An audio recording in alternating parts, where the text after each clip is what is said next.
Yes, we are live. All right, welcome to another episode of Bitches Love Sports. I'm Bitch 2. I'm Bitch 1. All right, so if y'all have been watching us, paying attention to Twitter, you know there was a chance that this episode didn't even happen. It almost didn't. But when we had the chance to have a really special guest come on and join us, turned out this was the only day that worked for everybody, so we ended up scheduling it today. And it turned out that worked out for everybody except the studio where we normally record. So we wanted to look our best and we wanted to sound our best, and we ended up back on S. Payne's couch, which has been a staple location for us for a long time. So we're comfortable here, but we don't normally go live from here. And I've been having problems with my laptop. She's been having problems with her laptop. Yes. So what I need from you, if you're watching and if you're in the comments, what I really, really need, we're going to try a couple of things with the sound to make sure that y'all can hear us clearly, okay? So one, I need you to let me know if there's a delay. I need you to let me know if there's an echo. I need you to let us know if we're loud enough. Just anything that you see going on. Because we don't have our engineer here normally, and we don't have our guest on yet. So I don't even know if we're going to be able to hear him when he's on here.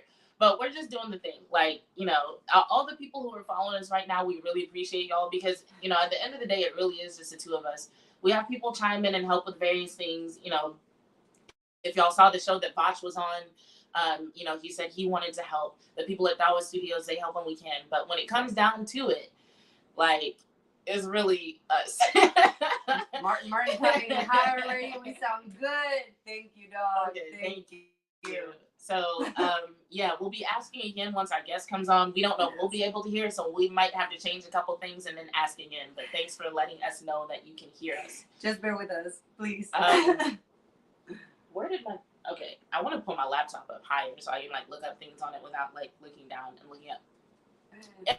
Anyway, so we're just going to get into it. I'm going to title this show, Let's Be Honest, because if I'm being honest, I wanted to prepare for this show. Like, we normally don't have show notes, but I was just like, yeah, we have Bryan Broaddus coming on. You know, I want to make sure, like, I got all my ducks in a row.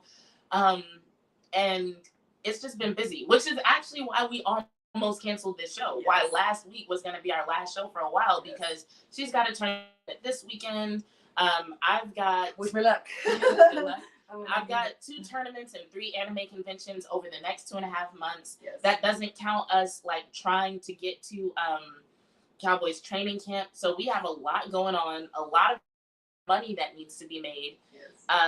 So, yeah, that's why it almost didn't happen. And so when it came to this show, as much as we wanted to be, like, ready, it was just kind of like, nope. It is what it is. Like, our show from the very beginning, for anybody who's been following us that long, you know, one of the things that we talked about was that the biggest segment of our audience when we first started was a lot of women who were like busy moms or full-time moms and had careers, just women who were relatively new to sports but didn't really have time to become experts in the subject matter.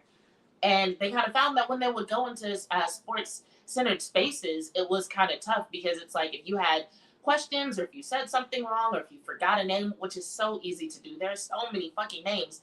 I am proving that. Yeah, it's like people, they don't show you no grace. They jump on you and they make you feel like a really shitty person for not knowing everything about a team that you've been following for like a couple of weeks. And so one of the things that we really tried to do was just reiterate, like, yo, following sports is supposed to be fun. There are going to be periods of time where you get really into it and you'll know everything about your favorite player. You'll know the stats. You'll know the records. You'll be following the season. You'll be following the postseason. You'll be following the off-season, preseason, everything. And then there will be other days where it's just like you might get the news late. You don't have time to look up everything about a trade that's going on or, you know, what's happening in the locker room of your favorite team. And so for us, this is one of those times where it's like, we've been hearing news, but I'm not going to sit here and pretend like we've had time to like keep up with all the details, much less remember them. We have full-time jobs. We don't get paid to do this. So yes. Much love to all the people who support us regardless and show us grace. But one thing that I did want to jump into, Special Olympics are happening. I don't know how long they go on for. But I do know that ESPN is going to be broadcasting a lot of the games that are happening with the Special Olympics. But something else that caught my attention was the fact that apparently there is a sports booking company that is priding themselves on being the first source of the ability to place bets on the Special Olympics. And see, I hadn't talked to you about that yet, but I'm just really curious. Was the wrong reaction, right? I'm just really curious, like, what your thoughts are on that, because for anybody who follow, I feel like some of y'all follow our account on Twitter closer than she does, so you probably haven't seen this because I said some stuff on Twitter about it. But I'm just curious, like, the Special Olympics, betting on the Special Olympics. Let's talk about the ethics of that. Damn, you put me on the spot like that. I don't know how I feel about it. I just feel like if you're gonna bet on sports, I guess everybody can bet on any sport regardless of what kind of sport it is. Yeah. And that's one way to look at it. And I think that's why I'm a little bit conflicted because, like, I mean, it might bring more viewers too. Like, and see, that's the thing. That's what they were saying. I have a lot of mixed feelings about this right now. I don't even know where to go with it. So when it comes to betting on sports in general, and people said this about the WNBA, they said whenever you allow betting, when you allow gambling, it actually grows the audience for a sport. Yeah. So it puts more eyes on it. It creates a bigger potential for sponsorship, things of that nature. I guess the thing that makes me uncomfortable is that a lot of shit makes me uncomfortable about that. I don't even know where to start. When it comes to the Special Olympics, okay, so let's talk about sports betting with I don't even know the appropriate term, able-bodied people, typical athletes, whatever, mainstream sports. Let's go with that. When it comes to betting on mainstream sports, there are things that go along with it sometimes, like people getting really upset about losing a bet, and they might take that out on an athlete. What's the point? And I don't want to make it sound like Special Olympics athletes are like less than other athletes, but I guess just when I think of Special Olympics, I think of altruism. I think of I just growing up when they talked about the Special Olympics, it was more like, this is a chance for a lot of these people to do things that they never got to do when they were in school. From what I understand, a lot of Special Olympic athletes, they don't even really get paid like that. They don't even get sponsors like that.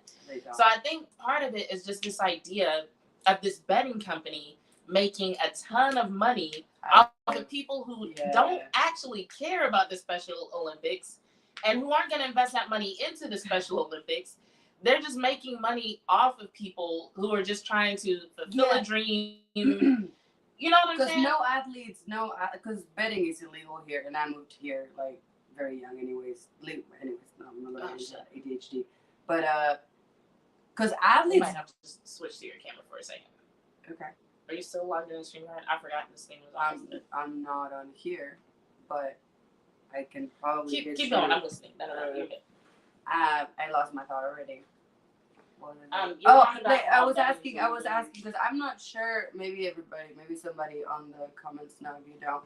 But athletes don't get any money, right, from betting on them. From betting on them? Yeah. No. They don't get a kickback from people who bet. You might be able to reach somewhere else. Yeah, that would be perfect. Sorry, guys. Like I said, technical difficulties. Oh, you have the charger, perfect. I mean, we might need to plug it in. Oh, it froze on me just perfect. Oh man, don't worry about that right now. Don't worry about it. She was covered in that area, but don't worry about it. Hold on, this thing is It's still like I'm getting ready for a tournament. I'm leaving on Friday, and I'm trying to get all my shit together. I'm blushing right now. I'm sorry. My house is a fucking mess. She is trying to pack to go to Pittsburgh for several days, y'all. Like, please don't. If any of y'all are in Pittsburgh or closer, like, y'all can come watch. It's gonna be a great tournament. So anyway, yeah, now that we're talking through that, I think I've gotten to the root of my issue with it. It's just like people placing bets to make a lot of money off of athletes who aren't even in a position to make a bunch of money off what they're doing. You know, Yes. it's different whenever you're betting on whether a millionaire football player might make a certain number of touchdown passes, right? But Right. I just feel like with the Special Olympics, it's like there's more enthusiasm about making money off of these athletes than actually helping them make money and supporting what they're doing. Yeah. And I don't know if anybody can like look that up and just verify, like, do Special Olympic athletes get prize money or anything like that. I haven't found anything on that, but I guess it would be different. I guess I would feel better about it if the athletes actually would get some money from that, like a percentage or anything. Like even with our sport, think about it. Think about if somebody was like, you know what, they got this tournament coming up in Pittsburgh. We gonna set up a place where people can place bets on it. Now imagine you paid all this money to travel to Pittsburgh, right? You paid all this money for like your gear, uniforms, dues that everybody's paid throughout the year. You go out there, you bust your ass, right? And then you find out online that somebody's made like $1,000 off of you hitting the jammer off the track so many times that you ain't get shit. Like, would you not? I mean, I would be really upset. I would. I don't know. I do have a call out later too. About what? About a soccer game, two actually getting canceled for racism involved. Do you want to do that now before we start talking about the bill situation? Sure. So as you all might know, my sister is dating a professional soccer player. He's from New Zealand, and he also plays for Team New Zealand for the national team. And they played Qatar today, and there was a foul or whatever, and this Qatar player threw a slur to a Maori. I don't know how to say that in English. I think it's the same word, just with less of an accent. With a different pronunciation. I'm sure you get it. But they're like Polynesian adjacent, right?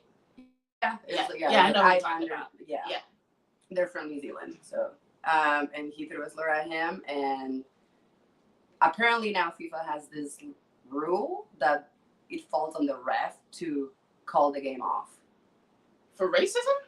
For anything like this, yes. Which dang, so a whole game can get canceled because of racism. Yes.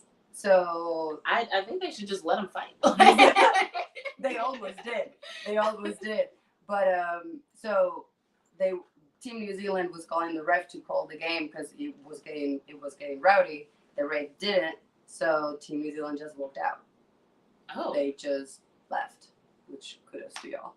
And then there was another one, which I didn't know about this rule either. Apparently, FIFA has this rule where if you say, I guess more of the fans, this is, I don't know, I haven't really looked into it. This is what I heard. If I'm wrong, please correct me. That if you, like the fans, like chanting fucked up shit to the opposing team, you get a warning. Second time, they stop the game for like 5 minutes. Third time, they call off the game. Yeah. Mexico just played the U.S. last week, I believe, and they were using the queer F word in Mexican Spanish to call out one of the dudes from Team USA. Wow. And first time they got a warning, second time they stopped the game and they had to call up the game. Mexico ended up losing 3-0, forfeited the game, like almost at the end, but still, it's just like, bro, what is the fucking, why is it necessary for you to do any of that? I mean, one thing that I've been noticing, so this is true about people, but especially about like sports fans. There's something about when sports fans come together in large numbers that like people who might otherwise be reasonable become total asshats. Yeah. Like you even see it on Twitter sometimes. Like you see people get attacking each other, just making comments about people they don't even know for like really no good reason. I'm gonna get a little bit off topic here, and then we're gonna go into Bradley Beal. But like, one of my best friends, actually the person who inspired me to start this podcast in the first place, it feels like everything's coming so full circle. We were having this conversation about the difference between like scientists and philosophers and like sports fans, because like that's actually one of my big issues on Twitter. Is that like if anybody knows me personally, like you actually talk to me on a regular basis, I'm more of a philosopher type, which means usually whenever I'm engaging in conversation, I'm searching for the truth. I'm willing to exchange different ideas with people, even if I don't agree, just for the sake of getting on the same page. So I'm the type of person that, like, if we disagree about the value of a certain player, I'm more likely to have a conversation with you about, like, okay, what qualities in this position should we value? So it's like, if I say CeeDee Lamb is a top 5 wide receiver and you say he's not, I'm going to be like, okay, why? And you might say, well, because of, I don't know, the number of touchdowns he's gotten, or, you know, just the drops over his career. And I might say something like, well, I don't think we should look at his drops over his career. Look at how much he's improved from season 2021 to 2022. And we'll go back and forth until we decide what we're going to use to judge who should be a top 5 receiver, and then we go from there. What are the parameters of it? Whereas in the sports world, it seems like people like really have really powerful egos, and they just want to be right. And if they can't prove you wrong, then it turns to straw man arguments and ad hominem arguments, which basically means attacking you as a person, like changing the topic and attacking you as a person. And that's not my style, right? And so somebody recently hit me up and was like, yeah, you got to realize that with a lot of people on this app, it's all WWE, it's all showmanship. But since that's not my style, it's always serious to me. Like, so when you start attacking me, I take that shit personally. You know? And so it's very different. But that's just because of conversations that I'm used to, that is not the normal decorum, you know? So I say that to say, when it comes to things like what you, or not what you dealt with, but what you're seeing in soccer, one, I don't think it's just soccer. It sounds like soccer has implemented specific rules to handle that, which props to them, but it makes sense because they're an international organization. But yeah, I think it's becoming worse with sports, because so many people are exposed to sports all the time, and because of how they let it affect their ego and affect their emotions, I think it's just getting worse and worse. Because I think it's always been the case that how your favorite team or your favorite player is performing might affect your mood. That's just what happens when you become attached to something. Right. And people really attach themselves to their favorite sports teams and dedicate themselves to their favorite players. But it used to be a time where you would take a break. You watch the game would be over. Maybe you watch a little post game, see something the next morning, and it was done. Yeah. Now you've got a 24-hour news cycle. And not only is it a 24-hour news cycle, but you get on social media and it just keeps going. And so you don't ever really have a break. That's why I think there are people who still haven't gotten over how Dak Prescott performed in 2022. We've had a whole offseason. Dak Prescott has worked with other coaches. He's watched film. They're installing a whole new offense, and you got people who are still hung up on shit that happened in January. Why? Because they never fucking got a break from it. It never ended. Every single thing that happened, it came up. Like when the draft was coming up, do you think they'll draft a quarterback? Why are we talking about that? OTAs. How's Dak looking? Oh, well, you know, he threw an interception this one time. They're fucking installing a new offense. He's got new receivers on the field. He threw a pick one time. Oh, and I think it was Gilmore. So one of the top cornerbacks in the world picked off Dak Prescott at practice, and that's news? Like, it just never ends. And you can't just report that something happens. You got to report on it in a way that makes people want to read your story. Yeah. So I can't just go and write a story about it and be like, yeah, the Cowboys had a good practice. Dak threw a pick, but it was just one. Don't worry about it. It's got to be like, Dak threw a pick. Oh, no. You know, he threw so many last year. Seems like he's doing it. So I think people get, like, really wrapped up into it. And so then by the time they get to a soccer game, it's no longer just a soccer game. It's all that shit all these people were talking on Twitter leading up to the game. Right. And now it's manifesting in physical form, and people are taking it out on the athletes. To me, like, the biggest issue right now is, like, yeah, kudos for bringing all these new rules, you know, like trying to get rid of all that unnecessary bullshit. But I don't think it should fall on the ref. Like, so do refs now have to speak both languages and be at all places at all time? Like, you know what I mean? Like, if I'm a ref and I'm doing Qatar and I don't know China, I have no idea what they're fucking talking about. I don't know if they're throwing slurs or they're throwing I have no idea. So for that to fall on a ref, to me, that's kind of weird. So then who would it fall on? Or do you think they just shouldn't implement those rules? Oh, no, I think so. I think maybe adding a special like a separate position? Yeah. So just somebody on the sideline who knows the languages and can be hey, they're saying something. Yeah. That's not a bad idea. And I mean, if anybody has the money to do that, it would be the soccer world. Speaking of, I don't know a lot about what's going on with the golf situation, but the only reason I want to speak on that real quick before we get to Bradley Bill is because a long time ago. You're right, Marian. The war always ends. And one pick is over. Dak, get rid of him. Fuck that shit. But yeah, so a long time ago, and I think we brought it up on this show briefly, there was this article about how some of the oil tycoons in the Middle East were starting to get into sports because they own FIFA right now, pretty much. So because the world is trying to become less dependent on oil. And so I saw an article recently that was like, could a Middle Easterner own an NFL team? I mean, in theory, yes, because the NFL owners basically they have to vote on who gets to own a new team. So even if you got the money, they still have to decide that Jerry gonna be no over my dead body. No, I don't know what Jerry Jones is saying. I'm not gonna pretend like I would know. But basically, they have to decide to let you win, right? But you got to think about how much money there is currently in oil and how much they could put on the table to influence a situation like that. And so I say that to say, I don't know what anybody could actually do about any of that, but it's just one thing that I want people to keep their eyes on because, in the golf world, it seems like it took people by surprise, and a lot of people had an issue with it. And so while I don't, how can I put this? I don't think that there's anything that people can do to necessarily stop it, but I do think that if a serious change were going to be made, and I think if enough people had something to say about it, at least we would get closer to an optimal solution.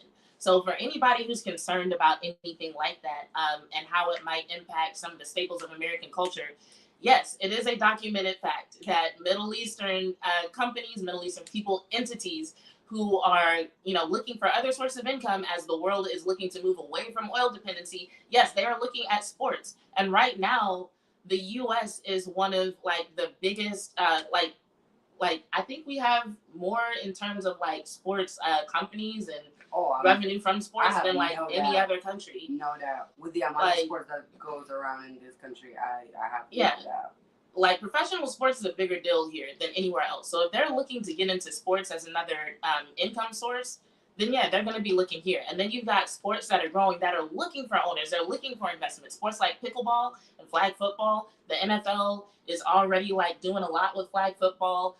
Troy Vincent already said it's the future of the sport. He said it's not going to take over professional contact football, but it's just we know at the end of the day, it's just I always tell people, if you're trying to figure out a situation that doesn't make sense and you're why is this happening this way? Follow the money. So if it ends up making financial sense for flag football to take over, it probably will happen. I don't think anybody is so dedicated to contact football that they just won't let something like that happen. Now, I do think contact football will probably always exist. It's going to exist for a long time. But as far as it having that position at the top of the hierarchy of professional sports the way it does now, well, not top. Some people argue that the NBA is at the top because of guaranteed money and things of that nature. Well, soccer is coming in hot because now Messi here. Have you seen that? Soccer is going to be in the top 3 to 5. Yeah, and you've got a major market like New York looking at building facilities specifically for soccer and for pickleball, and then there's somewhere that's building their first flag football field. So soccer, pickleball, and flag football are all way more accessible and easier to learn and cheap than contact football. Like Japan has had a contact football league for a long time and almost nobody knows about it. Why? Because it's so hard for them to get good at it.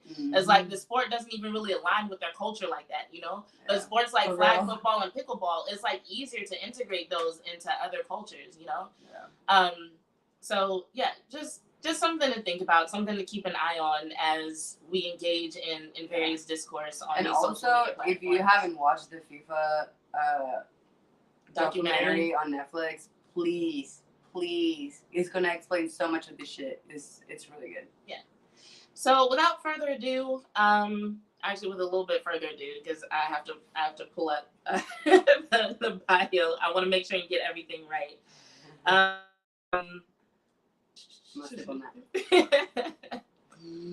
It's been a long week, y'all. And it's Monday, so imagine. The person who is the reason that we're having this, technically an extra episode to our season, has arrived in the virtual studio. So Bryan Broaddus is here to join us.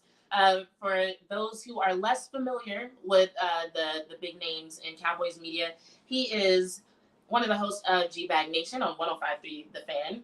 He's also a host of the Love of This podcast with Bobby Belt. You can find that on Spotify and a couple of other sources. Really good. You should check it out. And he's also one of the hosts on The Break, which is on DallasCowboys.com and on the Dallas Cowboys YouTube. And if you watch the draft show, he was on that a bit. So everybody, please welcome Mr. Bryan Broaddus. Hello, ladies. How we doing tonight?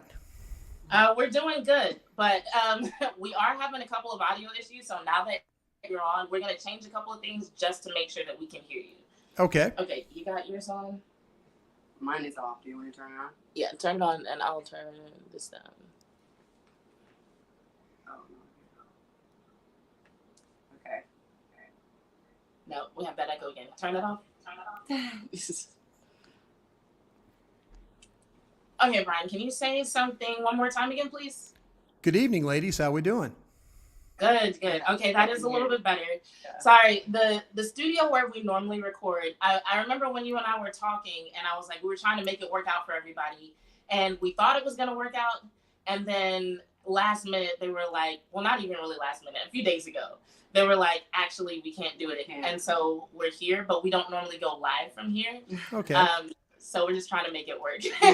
Well, thank you. I appreciate you guys doing that. Very, very kind of you guys to make time for me, number one. And second, to adjust your very busy schedules in order to allow all this to happen. And I was listening to your conversation real quick, if I could.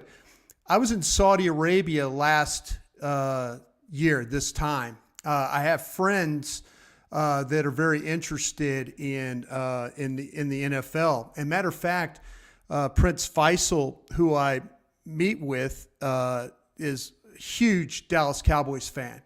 And he and Jerry Jones are actually very close. And I know that I know the reason, one of the reasons why I became friends with, and Prince Faisal is a member of the Saudi royal family. And so we've had conversations about the NFL, and even to the point of talking about Saudi involvement in the NFL. So this is something that, golf, they're on this project now in Saudi Arabia. By 2030, they want to become a destination for tourism. And so they believe in, they love sports over there. And I was over there for a week, meeting with them about the NFL, talking about various opportunities, kind of sharing some of my ideas and stuff like that. It's a very interesting country that absolutely loves their sports, and they will do anything in order to, with their funds and things like that, in order to grow their country. You're absolutely right about their dependency. They realize the dependency on oil. They want to go away from that. They want to become more of an economy that is based on the tourism, and then also stuff with the professional sports and things like that. So that's why you see them taking their funds and trying to obtain these various businesses and various sports teams along the way, because they believe that's part of the future.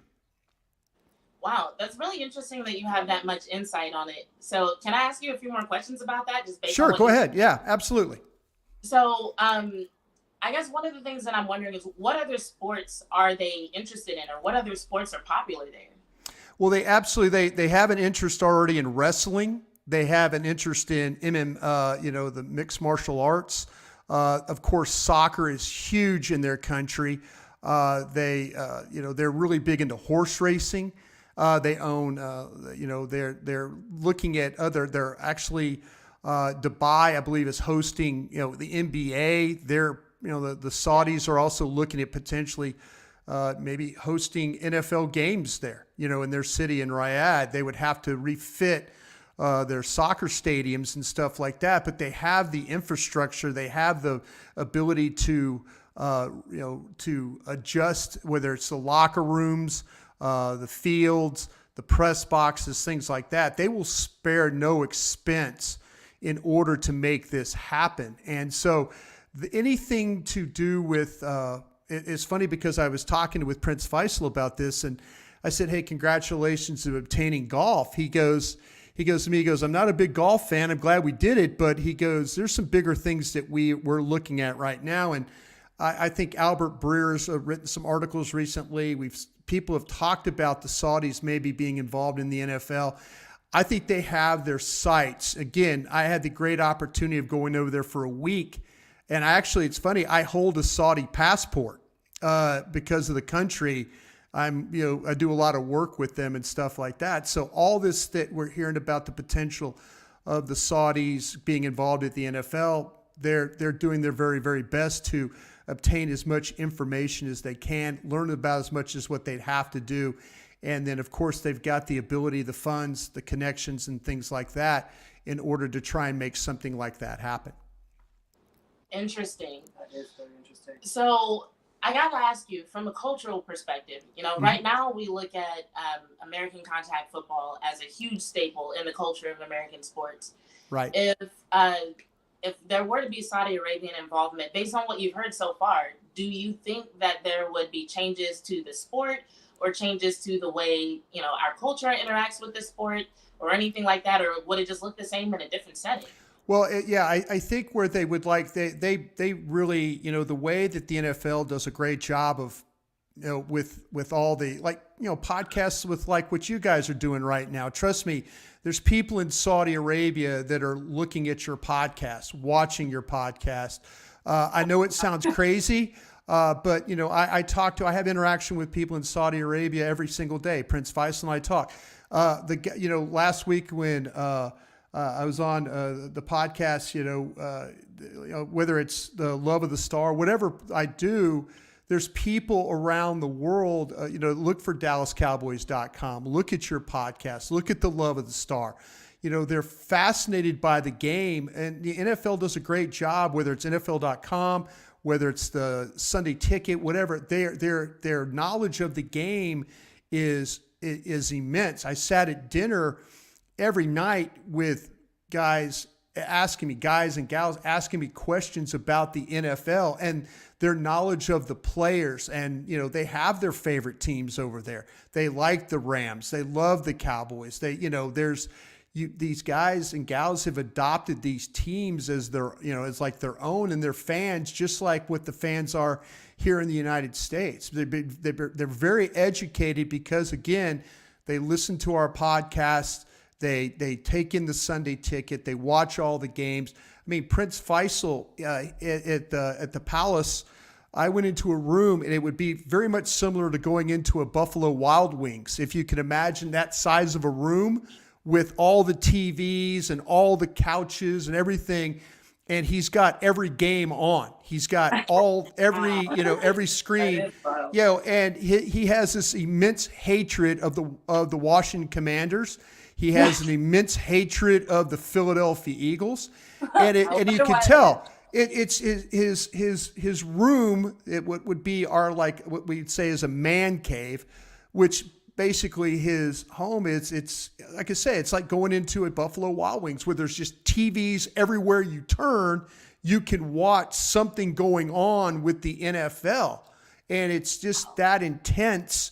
With him, and like I say, he's not alone in his thoughts about the NFL. So they would keep things. I think they just would like to be involved with the NFL. They realize that the NFL is a great product as is. There's nothing that's going to change. But we're starting to see games, of course, in London. We've got games in Berlin. We've got games in Mexico. They see the opportunity to potentially, maybe bring a game into to Saudi Arabia, the capital. If as the way the game is growing, they would like to be a part of the growth of the National Football League, and especially in their country.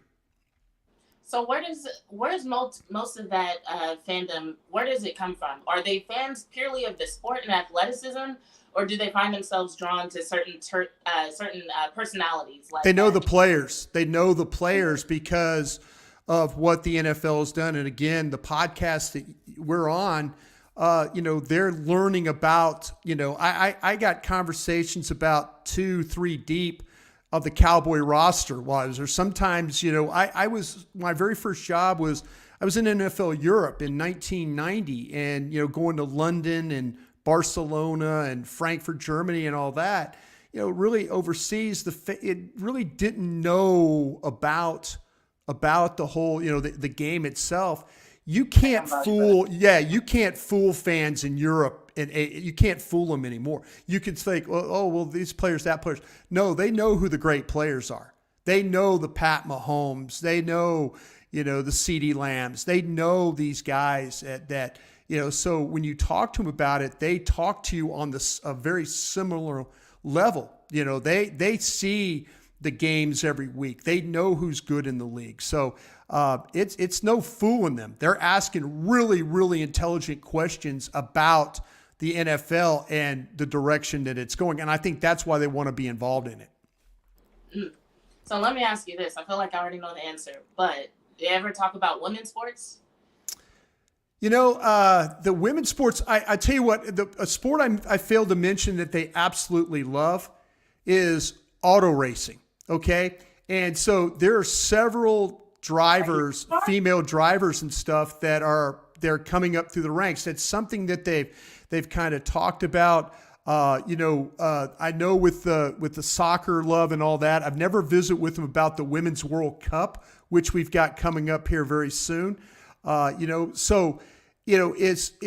to me, it's what my focus has been more on the NFL and then the other sports, like I said, the involvement of the other sports. But, there's a younger ruler there in Saudi Arabia that is more open to ideas about the females and stuff with, even when you're walking around the city, you see a different look, a different vibe when it comes to, usually it used to be traditional, the covers that, the females were wearing, and it's some or stay traditional and some don't. So you see a little bit of a different involvement, with the female population.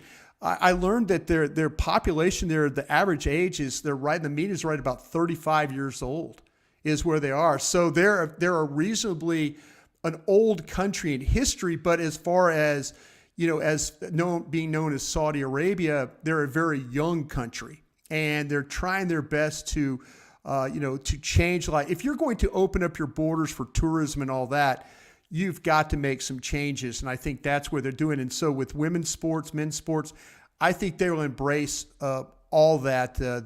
Because like I say, I ran into some ladies there that were asking me questions about the NFL. So obviously they know in the sports ministry and things like that what's going on with the sport. That's really interesting. That's really interesting to hear. Just having it's very exciting. It really was. It was one of the greatest experiences that I ever had in my life to meet with people and talk and go into a different culture and not really sure. I mean, I got on an airplane, flew 15 hours from Dallas and had no idea. I mean, Prince Faisal is one of my dear friends. I've known him now. Matter of fact, Jerry Jones, administrative assistant, Marilyn Love, is the one that introduced me to Prince Faisal. He was married to a daughter of Prince Bandar, who, if you remember back in the Super Bowl days, Prince Bandar was always on the sidelines for the Cowboys. Those Super Bowl runs in the 90s, he was a big part of what they were doing. Everybody loved being around these guys. And so, there is that, there's that kind of that unknown, but going over there and meeting face to face with those folks it was fascinating. I mean, I'll never ever experience anything like that again. But this is my hope that if they do get involved with the NFL, that they do it. And I know they're going to do it the right way, because they will spare no expense in order for their country to have the advantages that other countries in the world have. Wow. Well, I like hearing that someone who knows the sport so well is excited about it. Yeah. Because I think when we think about involvement from people in other countries and of other cultures, I think there is a little bit of concern about how it would affect the sport and change the sport that so many of us love. I think that's, one of the drivers behind what we're seeing with the response to golf and, them getting, for example, stripped of their nonprofit status. Not something the NFL has to worry about right now, because they did that themselves a while back. Right. But I do think that's like a big reason for the response, is that, when people hear about something that they're not familiar with, it's like their worst fears kind of come to the forefront of their mind.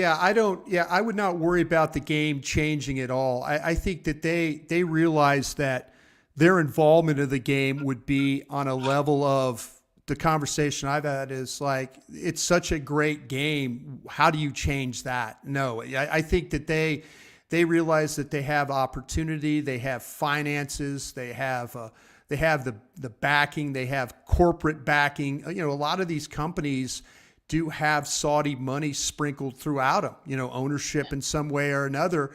There's always going to be some type of, and I think that's what golf realized, that a lot of their the companies that invest with them have Saudi backing to them. So they figure, well, you know what? Let's not tie this thing up in litigation. Let's not fight in courts. Let's try and find a way to work with them. And I think that's the best for all parties. But there's gonna be absolutely no change to the game. If you see Saudi involvement, they will be as passionate as Jerry Jones is, or Bob Kraft with his team. They will be just as passionate about their team, and they'll do everything they can to make sure that they have a winner on the field. That's really exciting. Yeah, so that's awesome. Speaking of changes to the game, Yeah. we just talked about flag football a second ago. Have you heard anything about the growth of flag football and how that might affect contact football? Do you have any thoughts on that? No, I tell you what, and I'm fascinated by the flag football, the growth of it. And I loved what Troy Vincent said about it. And I think that, to me, there's so much that you can do to grow this game. I've been a part of it. It's been my life. I was a college player, at Louisiana State, and then I got right into the NFL Europe, and then right into the NFL. So, this has been my life. I'm 59 years old now. I started on my 27th birthday in the NFL, and so, I've just made a career out of being involved with this, and I'm all about the growth of having more people play. Men, women, whatever. Again, I've had a career doing this, and so I'm completely blessed by it. So any growth of the game, whether it's globally or whether it's through flag football, tackle football, full contact football, I'm all for. I'm glad we're doing things on a more of a safer level. I came from an era where playing football where there wasn't the best equipment and we didn't know about concussions and a lot of other things. But I think they're making the game better for everybody that's trying to play, whether it's flag football, 7-on-7 football, contact football. I think that the league and others are trying to do their best to grow the game, but in a safe environment. Agreed. We're about to. Oh, sorry. I had thoughts whenever I first heard about the NFL getting involved with the growth of flag football, and that might just come from the fact that I think whenever a very wealthy entity gets involved in something, it's easy to kind of assume that they have nefarious objectives, but they put out their line of Pride merchandise, and I'll be honest, I didn't think the merch was that cool. But one of the sayings on the merch was, one of the things on the merch was, football for everyone or football for all or something like that. Right. And putting that in the context of Troy Vincent's statement, it did make a little bit more sense because contact football, obviously, you can't even get a woman kicker on a team, right?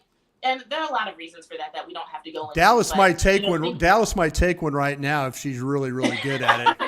I think Bones Fossil would absolutely take somebody right now, male, female, Gus the kicking mule, whoever.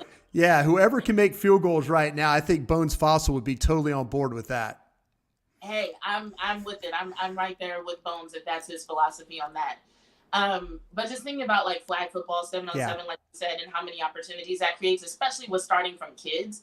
I do think that's really significant. So thank you so much for sharing your insight about just the growth of the sport and the Saudi involvement. I think that's really valuable for people to know. The only other thing that we were going to talk about before you hopped on, but I won't go into it if you were just not into the NBA, but the Bradley Beal trade was something else that we were going to talk about. Have you heard anything about that, or do you even care about the Suns? Yeah, I do. You know what's funny? I actually, because of my show on 105.3, The Fan, that we get a lot of, I just don't get to talk football. I've when I was with DallasCowboys.com, I just was focused mainly on football and that whole thing. So yeah, this whole thing, I've actually developed sources around the league. It's funny. People like to, when they know that you know football or think you know football, like I do, that basketball guys like to talk to me because they've got their favorite teams in football. So I've got coaches and scouts around the league. It's now you would be surprised the number of coaches, scouts around the NBA, Major League Baseball that are huge Dallas Cowboy fans. So when I talk to them, they're like, okay, tell me this. Tell me about the team. Tell me what's going on here. And so I trade that information for what I know, what they're telling me. So the whole thing with Bradley Beal, what's amazing to me about that trade is, are we to the point now where these teams have given up so much to get players like Rudy Gobert, just a huge trade haul.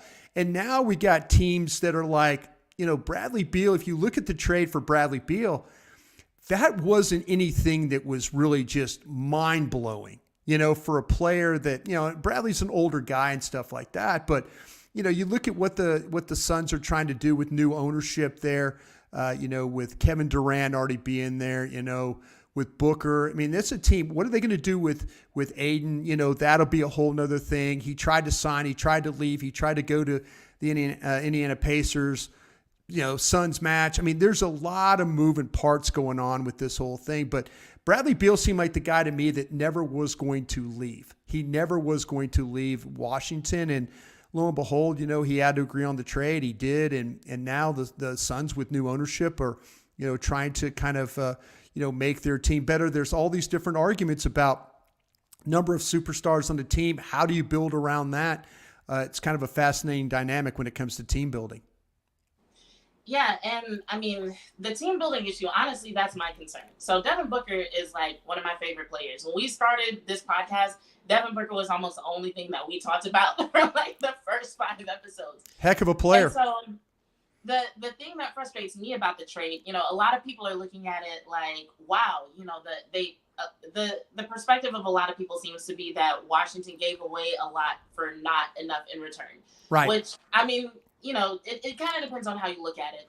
But I guess my thing is if you look at the playoffs and how the Suns did in the playoffs, I think they had an earlier exit than a lot of people anticipated.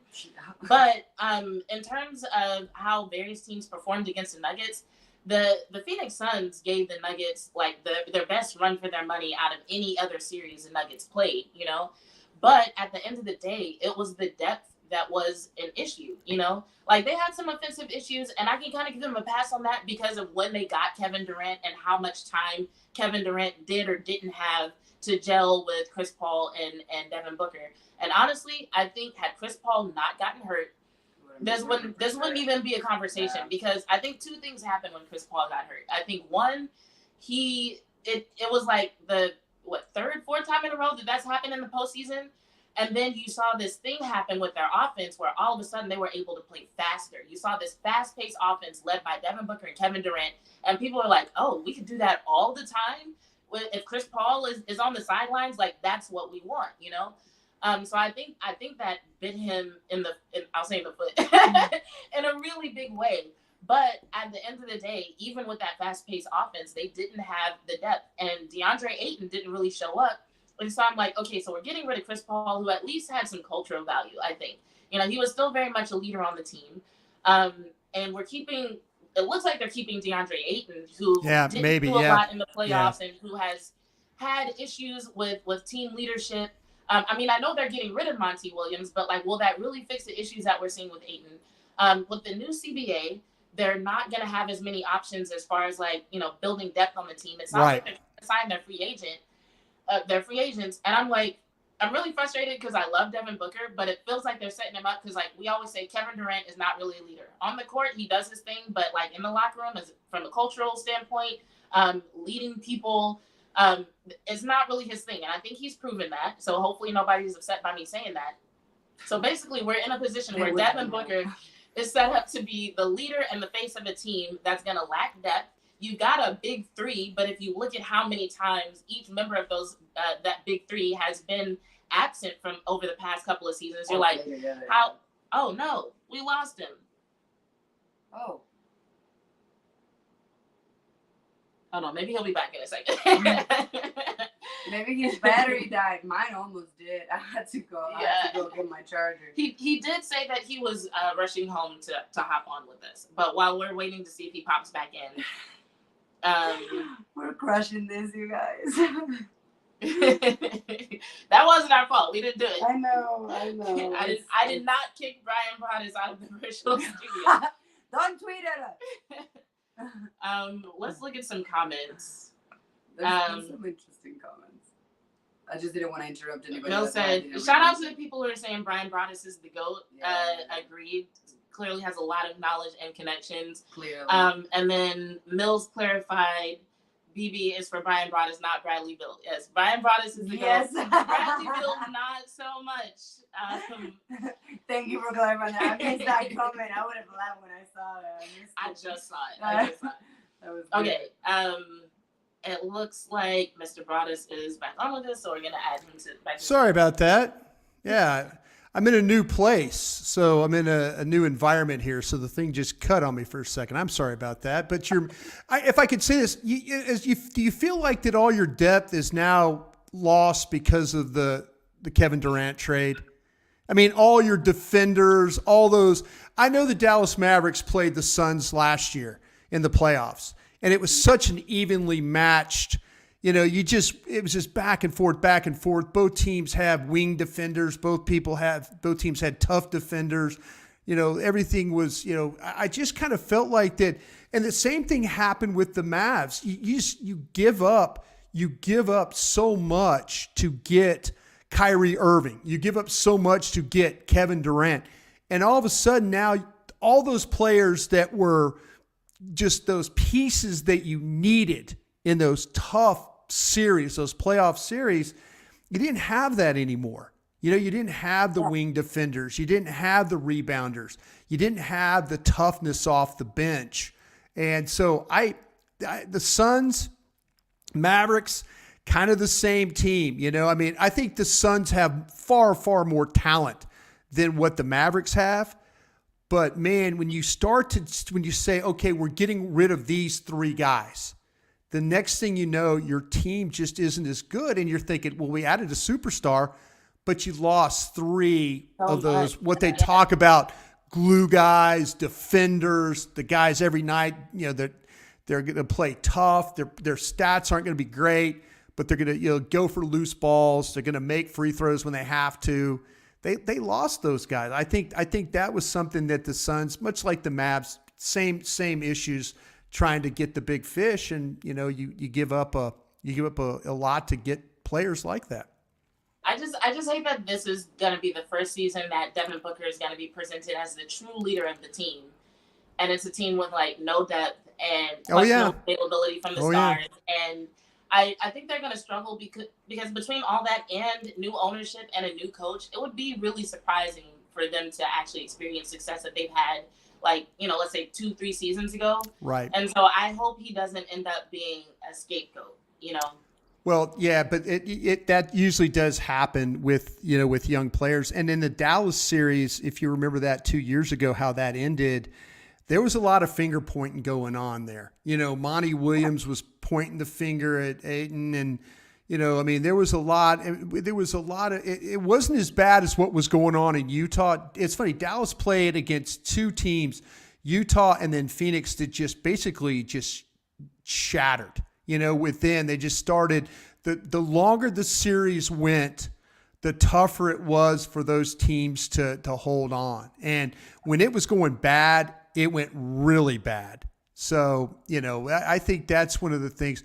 But Booker is such a talented player. I mean, I've had the good fortune of going to some Mavs games when the Suns are in town, and you watch him play, him and a guy like Curry, at Gold State. I mean, just it's fascinating just to watch these guys play without the ball, and how they position themselves, how they move around. But I think you're right about that. The pressure is going to be on him to be a leader, in a group where, there really isn't anybody but him that can lead.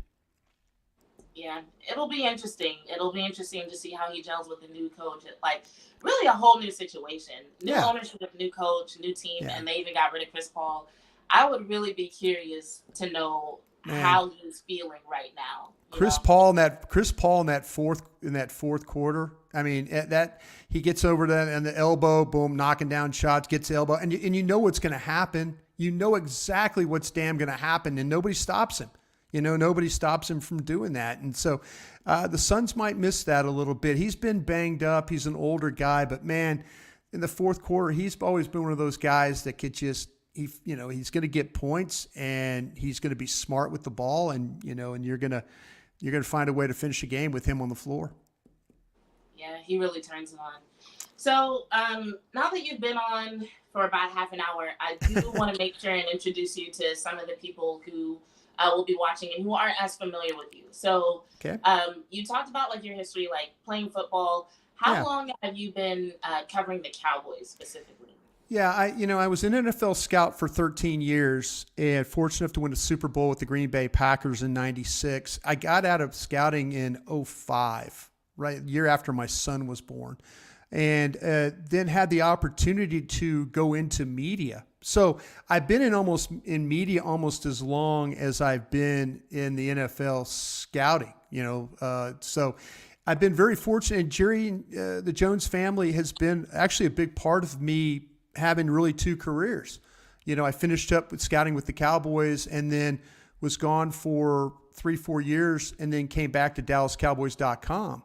So I've been very fortunate to be on the Cowboys, to work with the Cowboys on a couple of different levels in the front office and then turn around and work with .com. And these have just been great experiences for me. There's a lot less stress working on the media side. Than there is, it's funny. I was talking with Will McClay about that, and I said, Will, Will's the director of player personnel for the Cowboys, and I'm like, man, he goes, there's no pressure doing what you do, and I'm said, yeah, but people, they trust you, they listen to your word. You guys were talking about when you introduced me, talking about the draft show. Draft show is my baby. That's the one. That's the one thing. That's my favorite thing to do in media is the draft show because I love the interaction. We've had a lot of different people that have come and gone. I was so proud of Aisha Morrison, who came with us, on the draft show this year. She's the first female to be on, on a full-time basis. She did a hell of a job. She got the recognition. There's people in the scouting department that respects the heck out of her. The coaches respect the heck out of her. She's going places, and I was so proud of her for coming in. And you guys know this just as well as I do because you do your own show. There are people that are going to hate you for what you do. They're not going to like you. They're not going to agree. They're going to throw barbs at you. They're going to call you names. They're going to do all these things. And I'll tell you what, she took a beating. We all take beatings in the media, but she really took a beating. And every week she was there. And I was so proud of her for never, ever backing down. She could have wilted and folded and, oh, this isn't for me. She studied really hard. She knows players. She knows scheme. She can evaluate. If I was back scouting again or ran a department, I would hire Aisha Morrison to be on my staff. She's 100%. She's got toughness. She's got that vision for the player, and she gets along with people, but she could be super tough and make you mad at her too. But I just think, like I say, there's certain things that I've been very fortunate, coming on with you guys tonight. I love being on various platforms with different people. I just do. I don't ever get to do this enough in the off season. It kind of works out for me pretty good. And I wish more of us would. I wish more of us would try and do more interaction with the various platforms, and you get a whole different audience that way too. I agree. So I 100% agree with your comments about Aisha. I respect the hell out of her too. And I would see some of those comments especially on the YouTube. It was hard. That were left under the show. Just for her making maybe not even, I wouldn't even call them a mistake, because we all make mistakes. We all do. Yeah, sometimes I'll get a name wrong. Like I have ADHD, and I've talked on the show about with my particular brand of ADHD, how easy it is to confuse certain names, especially if they start with the same letter. And so, it might be something that she said, and then she immediately corrected. It wasn't even she said something wrong for 10 minutes straight, and people went home thinking an inaccuracy was true. She just would, like a normal person, I think. And people would attack her in ways unlike anything I've ever seen. But you're right. Next show, she's right back on there with a smile on her face, ready to go. Amazing. But yeah, I definitely agree about people just attacking people in general. I started writing for Inside the Stars, a blog, in October. Mm-hmm. And I remember the first article. It's October, I remember the first blog article. Like, I basically took a tweet that I saw from Dallas Cowboys PR. And I wrote a whole paragraph about it, and I kind of misinterpreted a couple of words. So something that I thought was a fact wasn't entirely accurate, but it's like, we have to do a certain number of articles per week. I have a full-time job, all kind of stuff on top of that. So I was just kind of rushing. And when I tell you, people came for me in the comments, and it's like, when you get something right, when you say something good, you hear almost nothing. You don't. But you get something wrong. And it's like, oh my goodness, they are ready to rain fire and brimstone on you. And it wasn't even something I said bad. It was just something that was inaccurate. And I'm like, yo, chill, guys. I can edit the article and fix it. Like, no need to for the personal attacks. And that's the thing about me. I think I can get to a point where I can get really heated about an opinion. But I don't think I've ever gotten to a point where I'm just like, I hate that person. Yeah. It's really odd, but it's something that we were talking about earlier, just that we've noticed kind of with sports fans. I was very fortunate at DallasCowboys.com and had, a guy like David Hellman, who's now with Fox, out there doing really great things with Speak Up and things like that. And David would edit all my work. So I was blessed in that way that I couldn't put two sentences together. I really couldn't. It's the way that scouts write, it's dots and dashes and things like that. And it's just, you're trying, and David would always put it together for me in a way that was like, it was readable. So I was very fortunate in that way. But, he would ask me like, did you mean to say it this way? And I would say, yeah. Or no, I meant to say it. And he goes, okay, I got you. And he would circle back. And so, there's editors that do this stuff. I admire you for wanting to write and put stuff out there. But that's what I'm saying. We stand up and we put our name on our work.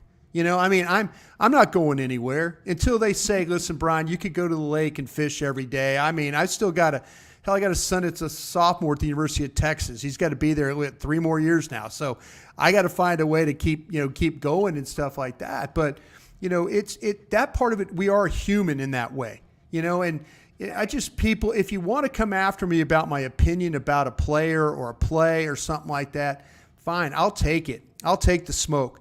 But, if you make it a personal thing, then, but I've learned about the trolls and all that stuff like that. I think we're all learning about that kind of things that go along here. Yeah. Speaking of being attacked over opinions, I almost feel bad for bringing this up because I was listening to an episode of Love of the Star, and your co-host made a comment about how you said you would never use the phrase DNA again, which is actually something that for those of you watching, he's used that phrase in reference to other people besides Dak Prescott, y'all. I think it was really a part of your lexicon before that whole blog on Twitter. But I actually want to rewind to before that, since you kind of talked about putting your name on your work, because one of the things that came up that I personally haven't heard anybody like ask you about directly, so I'm curious. But there was an audio clip that was shared of someone who said, "You have been wanting to get rid of Dak Prescott since minicamp his rookie year." So you've been covering sports for a long time, been covering the Cowboys for a long time, Right. right? So I'm just curious if there's any truth to that, and if there is, with your knowledge as a scout and your knowledge of this team, what was it that made you say something like that? And why do you think people have carried that? We're going into Dak's 8th season. Well, it's okay. I've learned this, and I've learned this working on the radio now, being in my 4th year. Of the one thing that you can't talk about is the quarterback, because what happens is 50% of the people hate you and 50% of the people love you. If you guys could sit in studio with us and watch the texts when we have conversations about Dak, there's people that absolutely hate Dak Prescott as a quarterback and will never, ever believe that he will ever take this team to a Super Bowl. And then two texts down from that will be somebody that says, all Dak needs is an offensive line. Dak needs this, Dak. There are people, so you get both sides of this. I have absolutely nothing against Dak Prescott. I've never, ever said that I hate Dak Prescott. His brother has had a problem with me before because of things that I've said about him. I think that the one thing that I have been with Dak, and people probably won't agree with this, I think I've been fair with Dak Prescott. When he's had those days where, I've talked about days where they've won and he was 24 of 28 for 261 yards and 2 touchdowns and no interceptions. Played a great game. We talked about it on the Cowboys post-game show. Said that a bunch. I think that there's thing that I was like one of those guys that, to me, I try and be fair about the situation. When I talk about Dak's DNA, you got to understand where Dak is coming from and the way he competes. And the way, and this is where people think that I said the DNA is in, he's just going to continue to throw interceptions. No, his willingness to try and make a play. When Dak honestly should back up, when the protection's not great and Noah Brown's, with Dak, the thing about Dak is his DNA is, I got to make a play. But what does he keep doing? He throws the ball at Noah Brown. He just keeps throwing the ball at Noah Brown. He'll keep throwing the ball at Michael Gallup. What happens? He'll keep throwing the ball in the middle of the field to CeeDee Lamb when there might be a safety. That's his DNA. That's his competitive DNA. Instead of backing up and saying, wait a minute, I don't trust the offensive coordinator, what we're calling here today. I don't trust Noah Brown. These are things he should be doing. He should not be, okay, wait a minute. Connor Williams has decided not to block today. So instead of hanging on to the football, maybe I should get rid of this football. That's in his DNA. That's when he came out of Mississippi State, scouts were going in. They were a number 1 team in the country with him as a quarterback at Mississippi State. Scouts were then going back into Mississippi State and saying, wait a minute, where are all these players? Where are all these? It was the quarterback. The quarterback was the difference in why Mississippi State was number 1 in the country. That's his DNA, So the thing about it is, if you look at Dak Prescott, he is not going to change that. Could it be different? Mike McCarthy's talked about potentially coming out and running the ball more. Why is he doing that? Because he didn't like the way that Kellen Moore was calling games for him. That, like, why you keep putting him in harm's way? You know why? Because Dak's DNA is about being competitive and about trying to make every single play. That's how he got his damn ankle broke. When running, guy pulls him down from behind, he breaks his ankle. How many times have we seen him? And the thing about Dak Prescott I absolutely love about him, when he gets mud and blood and sweat and all that on him, he's a better player. When he's feeling the game, he is a better player. And I, to me, if you're going to protect him, fine. But it's like I said, his DNA is, I'm going to keep throwing the ball to Noah Brown, even though I know it's going to go clanging off him. I'm going to throw the ball down the field to Michael Gallup, even though I know he's going to cut the route short here and probably get me an interception. Oh, wait a minute. I'm going to throw the ball down the middle to CeeDee Lamb. Oh, wait, where's that safety coming from over there? Okay, I have not tried to trust me, you're talking to a guy for 3 years that didn't have a quarterback when we were 5-11, 3 straight years. I'm coming from Jacksonville, Florida, playoff teams, Super Bowl teams in Green Bay.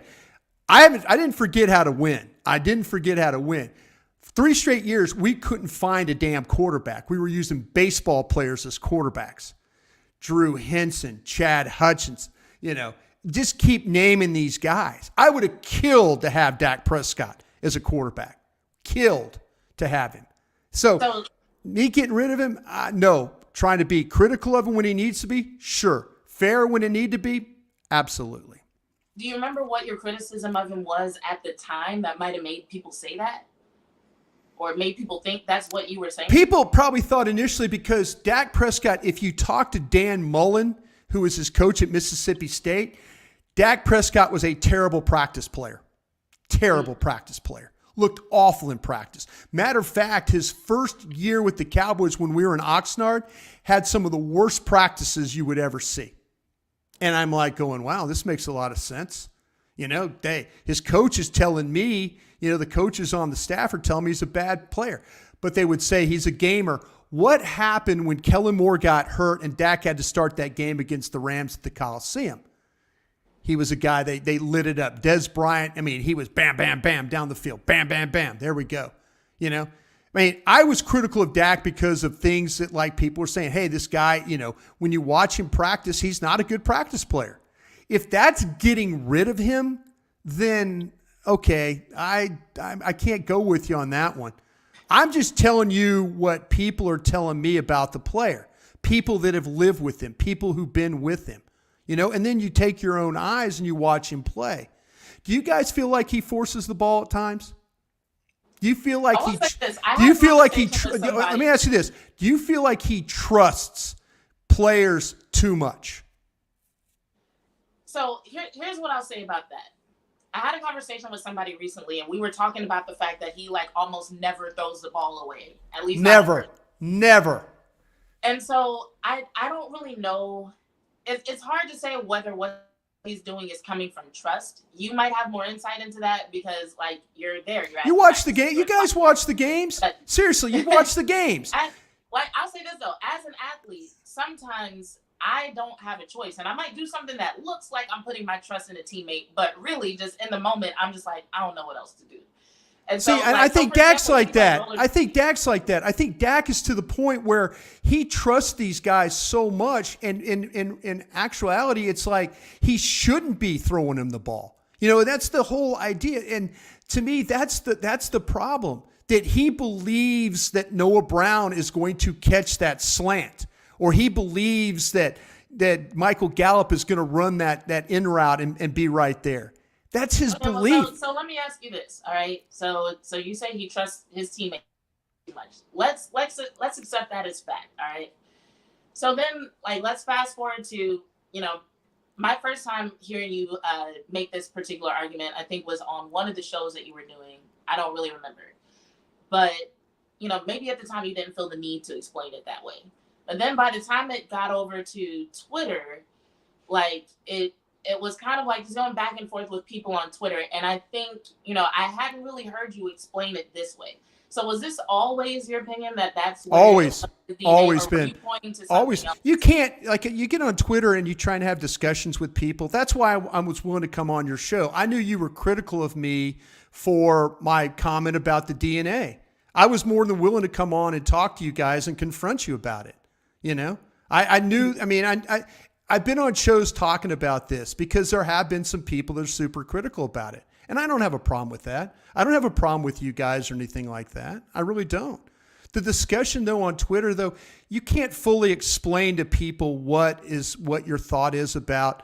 I try my best. I interact with people more on Twitter, I think, than any other people in what I do. I feel it's important that I have this interaction with people.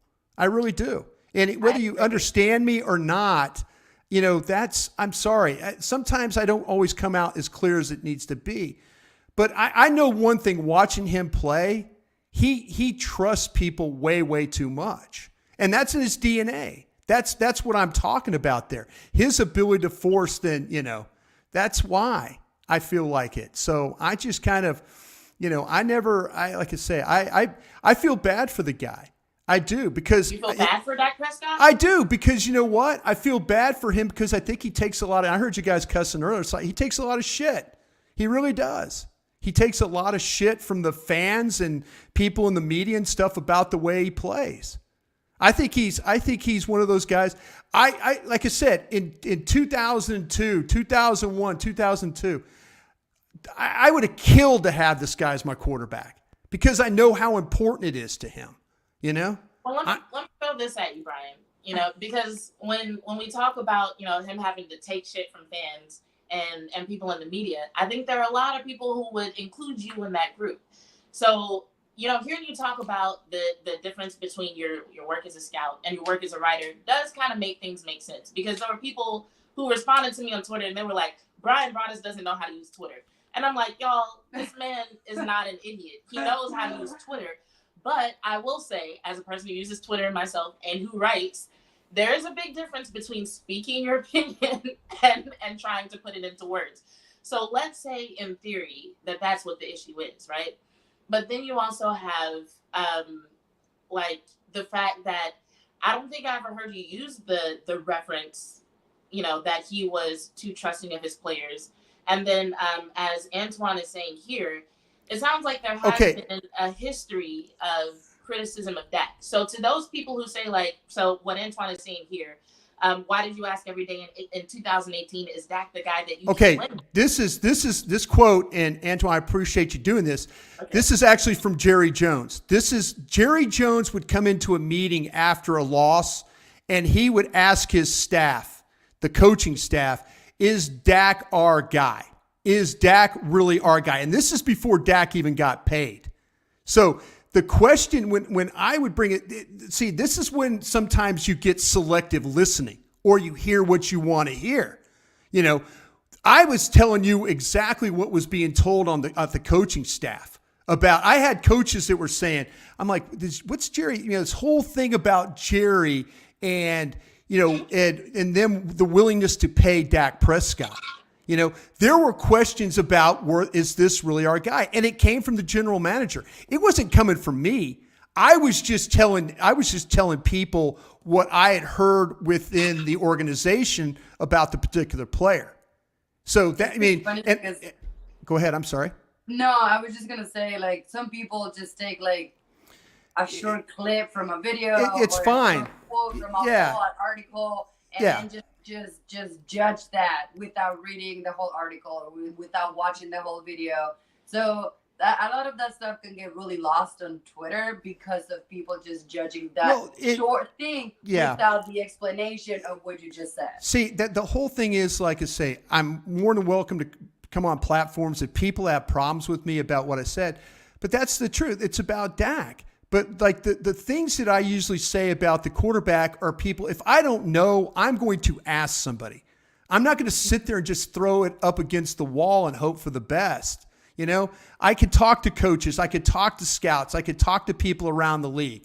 I could talk to general manager. I'm like, hey, I've got 7 guys and gals that watch tape every day. I call my gang of 7.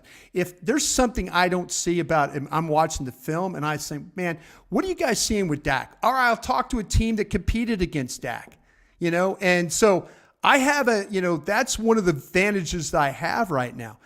Twitter, is it perfect? No, but things that I bring up about Dak generally are it's like something that I heard within the organization or something that I saw in my own eyes. Like I say, you got to be fair about this. If you're one of those people that's a fan of Dak, you're hearing one side of this. You're not hearing the other side of this. You're like, oh, he just doesn't give it. He doesn't care. He hates Dak. That's his thing. No, I can interview Dak right now. I'm going to ask him the DNA question when we get out to Oxnard. Can you tell him I said hi? Sure, he'll appreciate that. You said what? I'm sure he'll appreciate that. Thank you. So, and for the record, I appreciate you saying that you don't have a problem with us. We don't have a problem with you either.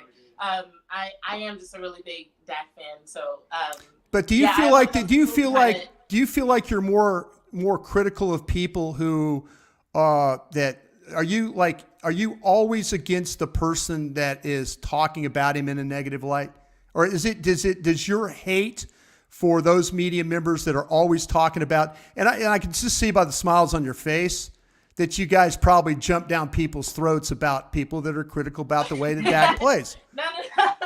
Hold on. No. I laugh because you use the word hate, and that's like a word that I don't usually use. So I'm just like, hate. Sports hate. How about that? There's sports hate. How about sports hate? You sports hate people that are critical of your quarterback. Yeah. So I'll say this. It depends on what they're saying. I was critical of Dak at a point. When we first started paying attention to the Cowboys, I was very critical of him as a leader. And that was based off of what I was seeing from the guys, the way that they That's the least of his problems. You might be right. But in the very beginning, no, I am right. That I know. Yeah, we weren't looking at stats. We weren't watching film. Luckily, some of the best content creators in the game found us and pulled us into the fold. And so we learned the art of those things. But at the time, we were just watching the game. And then we would come on the podcast and talk about it. So that was always my thing. I'd be like, why are they handling this loss this way? Why are they reacting that way when they have a bad play? Because it was just like a lot of bad body language. And then I didn't like what I heard from him on the podium. And I was just like, who is this guy? He's not a good leader. And eventually my stance on Dak evolved. And I've even asked myself the question recently. I'm like, has he actually become a better leader? Or is it that I'm like paying more attention? Or is it that I'm listening to more of what players are saying? Because players in the locker room, they seem to love him. But to answer your question about how we respond to people that are critical of Dak, because I've had that experience of being critical of him and then becoming a big fan of him, to me, it all depends on what they're saying. So with Stephen A. Smith, for example, the reason why I get frustrated with him and other people on ESPN is because it feels like an excessive focus. They will focus on him for certain things that I see other quarterbacks doing, and it almost feels like a ratings thing. Like if he weren't the quarter, and as a matter of fact, I started watching a lot of ESPN, and I would hear people say this on various shows, that if he weren't the quarterback of the Dallas Cowboys, they wouldn't talk about him so much. They wouldn't harp so much on his mistakes. So it's like, okay, y'all are really just like fucking up this guy's reputation for the sake of numbers on your show. When it comes to things like what I saw from you on Twitter, I think my biggest thing about it was how hostile you were, or how hostile you at least seemed to be towards people who were trying to defend Dak in your replies. It didn't seem to be like a lot of back and forth conversation and trying to make them understand your point the way that you're trying to make us understand your point. It was a lot of like, oh, well, just keep your head in the sand. Like, I remember that being a phrase that you told somebody. I did. I absolutely, because like I said, there's times when you don't want to sit there and admit he's making mistakes. That's the thing about it. If you're always going to, and you guys are athletes, when you make mistakes, people, it might cost you a game. It might cost you an opportunity to win. Something that you do costs your team an opportunity to win. He's thrown some interceptions. Are all of them his fault? Absolutely not. But you know what? Yeah, but no, that's what I'm saying. Not all of them are. But you can't sit there and when you and I say put your head in the sand when you defend him, that like, oh, it's not always his fault. It's somebody. I agree with you. But there's some times where he throws the ball. Look at the playoff game against San Francisco. Those were key turnovers in that game. I mean, Cowboy fans, you could defend Dak, and trust me, I admire the guy. I admire the player. I really, really do.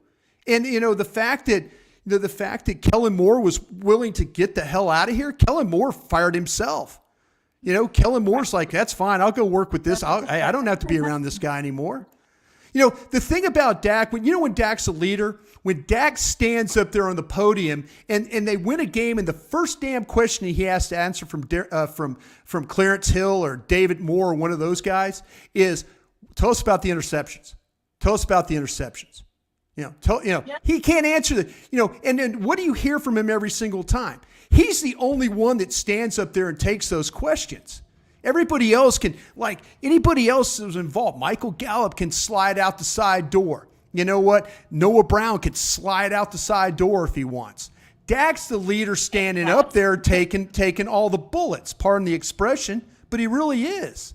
That's a leader. And you know what we heard from Dak this year, though, New? He's tired of taking shit from everybody about the interceptions. He's talking about being on the same page and these, the things, and differences that they have to make. You know why? Because he's sick of having to answer all the damn questions about the interceptions. He's tired of it. He's like, listen, this ain't all my fucking fault. This is other people's fault too. That's where he's at. I want to talk about this version of Dak in a second. I'm really glad you brought that up because I want to talk about that in a second. But I got to ask you something because you asked us, like how we respond to people who seem to hate Dak Prescott, right? But I'm wondering from you, because this might help me understand your response a little bit. When people are defending Dak Prescott, do you automatically assume that they're trying to absolve him of all wrongdoing? There's times where they take it too far. When you're a person that can't see both sides of the story, when you're not willing to even acknowledge the fact that he threw the ball into coverage there and it shouldn't have been thrown, that he didn't see the linebacker in the Commanders game that ended up as a pick six a couple of years ago. When you're defending to the point that you're not acknowledging the mistakes, that's when I have a problem with you. So was that your perception of the people who were talking with you on Twitter that day? I think to me, there's people that will always dig in, and I've trust me, I know the people that will dig in on Dak. I know that, But you know what? That's fine. I just think you have to be open-minded about it. Like, you can't sit there and just be so dug in that, it's like you got to be able to have an understanding that, like, okay, maybe that person's right. Maybe maybe that's one of the things that, needs to be changed here. Maybe this is something that, needs to be looked at. I'm willing to, you can change my mind. You can change my mind about analytics. You can change my mind about a lot of things, in football. I mean, I came up in a different era of football, totally different. I came up in an era where running backs mattered, and now I'm watching people just kill Ezekiel Elliott for who he is, Dak Prescott benefited from Ezekiel Elliott the first couple of years. I think he benefited from Ezekiel Elliott his entire career. You know what? Hey, good for you to keep an open mind because there's people that don't believe that. There's people that don't. And they're saying, oh, Dak, he's always never thrown near. Well, he had a back that rushed for 1,600 yards, 12 touchdowns. Yes. Yeah, that's going to be. But I'll say this because I want to talk about Zeke and I want to talk about the 2023 version of Dak that we're seeing that I think is amazing.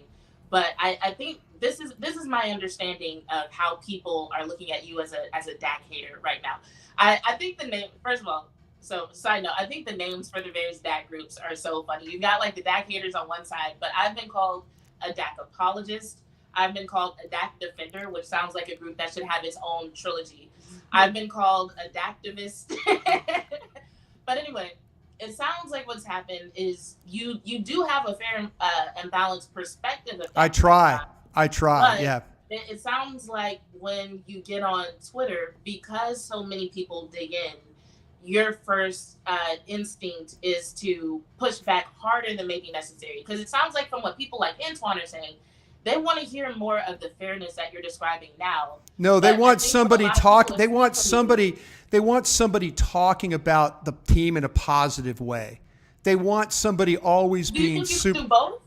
No, you can absolutely do both. But and there's time you can. But to me, you can't sit there and just be Mr. Positivity all the damn time.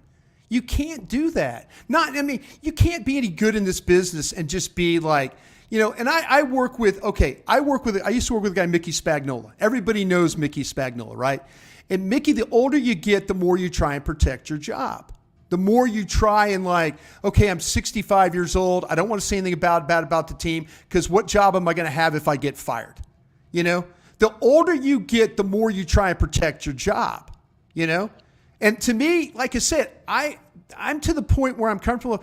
I worked for DallasCowboys.com and for 3 years tried to fire Jason Garrett while working for DallasCowboys.com. You won't believe the number of people within that organization on the coaching staff that hate me. that hated me for every day talking about something that fans were wishing for to the day he got fired. Okay? You have to be able to have that ability to say, you know what? Hey, I'm going to talk about this. I'm going to talk about this, you know? And like I say, I try and keep an open mind about things. But if I know you're going to dig in, I'm going to dig in even more, you know? I really am. Because I think, to me, the thing about it is I don't want to let people's comments just go. You know, people tweet at me and stuff, and I'm like, I'm not going to let it go. I'm just not going to let it go. So to me, I can somewhat relate to that, because I think the night that you were on with, I think it was Boss and some other guy. Oh yeah. I think that actually kind of happened to me. I made a comment, and I actually intended to start a whole different conversation. But then when people started coming at me about the comment that I made about you, it made me take that conversation to an extreme I had no intention of taking. Yeah. So I can relate in that sense. What I will say about you, Bryan, though, is that, like, whenever I hear you, when I'm talking to you now, and when I've heard you on the podcast, and the few times I've listened to you on the radio, I'm able to get a very different idea of your perspective than whenever you tweet. So I'm not going to tell you what to do, but I will say, if you started, like, posting more short videos on Twitter, maybe, like, I would like that kind of content, because I think it gives people a better idea of what you're saying. And I think having an accurate idea of your perspective will attract more people like me and my co-host here, who, like, I say, I'm a philosopher. I'm always just trying to get to truth. So that's why, even though I'm a Dak fan, you'll never hear me say Dak is always right and he's done everything great, and, like, never acknowledge any criticism of him. He wasn't perfect, and I do agree with you that there are sometimes he made passes that he shouldn't have, and he showed trust in guys that he shouldn't have. And even when you said what you said about him trusting Kellen Moore, there were times we were in Twitter spaces like, yo, does he have the ability to change? Like, what's going on? So these are things I can definitely agree with you on. But I think what happened with me and other people who took issue with what you were saying, we were seeing one side of it because you were arguing with people who you felt like you had to push back against. And so this whole other part of your argument about what you actually saw in his DNA, it never got expressed. We never saw it. So then when you go and say, like, oh, this is what I meant, we're like, when did he mean that? You know? But it's like, you actually have some legit points. But I just think, I think maybe, like you said, like, writing might not be your thing. And unfortunately, tweeting involves writing. Yeah, you know, I'm honestly, I appreciate what you said, and I you know, again, I'm open-minded about things. There's a lot of things that I got to a point where I'm not going to change in a lot of things. I mean, the Twitter, whatever. I appreciate what you're doing. I got to this point, kind of being who I am, you know, being honest about things, and if it, you know, there's like 125,000 Twitter followers, and if every one of them went away tomorrow, it probably wouldn't bother me at all. But because I know that I have what I have with the ability with the podcasts and radio and stuff like that. So there's always that platform to kind of take things. That's legit. Yeah. So people who want to know your opinion, they can find it. They can find it. So like I said, I've gotten to where I am, you know, like I said, I'll keep the open mind about it. I appreciate the concern about that. I'll probably always be in arguments with people on Twitter, and it'll never turn out probably the right way, but I'm just not going to let people try and call me out or run over me on stuff. You know, I think that's the last thing you need to do is take shit from people that, you know, that they think that they, just because they could type at you and all that stuff, can say things to you that, you know, could be mean, hurtful, whatever. I mean, matter of fact, I've defended people who've, like, said stuff about other players, and I said, and then people have gone after them. I had a guy call me one time and said, listen, tell your Twitter followers to stop. I'm sorry, I didn't mean to say what I said to you. And I'm like, man, I'm sorry. I don't, you know, people should think about what they tweet and to begin with. You know, they really, really should. Especially if you're, and another thing is, if you do have a problem with me, come at me with it. There's a lot of people that hide behind, and, you know, and I kind of find out secondhand or see it in a, you know, it's not people snitching, but, you know, there's things I see, you know, and I'm like, and I'm not going to let people just get away with, you know, doing shit like that. I mean, I've retweeted you and replied to you a couple times. You never responded to me. So I think that's why I just stopped, like, mentioning you and stuff. But I will say, if you ever do see me in your replies and I've misinterpreted something you said, I am a person like, and I say I because I run our social media. Yeah. I am a person. You can feel free to express your full take. I'm not just gonna like come at you because I just feel like defending Dak. If you make a good point, you make a good point. Because I do think that's a big part of like why people like Dak's brother went after you and why people think you're a Dak hater. Because like I think your point just doesn't come across well when you're arguing with these people who are going super hard. Because like that is really how it ends up looking when you're pushing back against, I guess, what you could call extremists. I don't know. Yeah, I mean, like I said, it's the discussions we have, and whether it's these platforms or Twitter or whatever, it's all part of it. So again, I don't hate Dak Prescott. If people think that, then they're wrong. Actually, I respect him very much for his upbringing, where he's come from. Trust me, I went to school in Louisiana. I know how tough the state of Louisiana is. It's I not grew up in Lake Charles. There you go. So yeah, I mean, it's a very passionate group of people. They're very tough-minded people and stuff like that. I have nothing but respect for Dak. If people think that I think the other way about him, but it's not going to keep me from not being critical when he makes mistakes. But I think that, he and I broke down film together one time. One of the greatest throws I ever saw him make was a throw to Cole Beasley against the Giants to win a game where he was rolling to his left, and he and I broke the play down together. And seriously, to this day, it's one of the greatest throws I've ever seen a guy. And I told him breaking the play down, it was one of the greatest throws I've ever seen a guy play. So again, I'm not afraid of these players. They get in my face. I don't care. That's just part of it. So we move on. We'll be fine. That's a good point. This probably isn't the first time you've had to deal with negative criticism of a player and backlash from that. It doesn't really, like I said, it's my job. The more you do this, the more that you're going to piss people off. And you know what? That's okay. That's okay with me. And that's good to know. I just feel like a lot of people like tweet their opinions and they just act. It's okay. You know what I wish? If you got a problem with me, at me. Go ahead and at me. There's people that will subtweet and go through and all that. You know what? I can't help you. I would rather piss you off and get in an argument knowing that I acknowledged you than just, like, okay, why would you say that? Or why would you, why don't you at me? I'll be happy to respond to you. Noted. I will go back to doing that. Please do. But I do I do want to talk about what you said about Dak a few minutes ago and what we're kind of seeing from him in terms of him, acknowledging that he doesn't want to hear anymore about the interception. I think what I've seen from him in the little bit of camera time we've seen on our end is just a more assertive version of Dak Prescott. I think from my perspective, he went from being a leader that was definitely a mouthpiece for the team to a leader that learned how to have a little bit more personality and take accountability. And now what we've seen from 2023 is somebody who's going to tell people when he thinks they're wrong. He's going to tell people when he's tired of hearing about stuff. He is talking more about getting people on the same page, which seems to be a product of Mike McCarthy and his PCP philosophy. So you have a little bit more insight being there, even when the cameras aren't on. Are you also seeing differences in his demeanor and how he is like in the locker room with teammates? Yeah, I think that, Dak has always been a great teammate. He's always been a great leader. He was when he came in 2016. A lot of respect in that room with him. The thing about it with Dak is that that's never, ever been a factor. Has Dak been the perfect quarterback? No. Has he had some perfect plays? Absolutely. He's it's one of those things where I think that, I'll be very interested to see how things work for him without Doug Nussmeier as his quarterback coach, with Scott Tolzien as the new quarterback coach.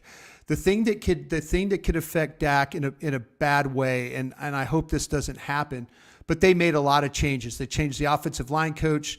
They've changed the running back coach. They've changed the primary play caller. They've changed a lot of things.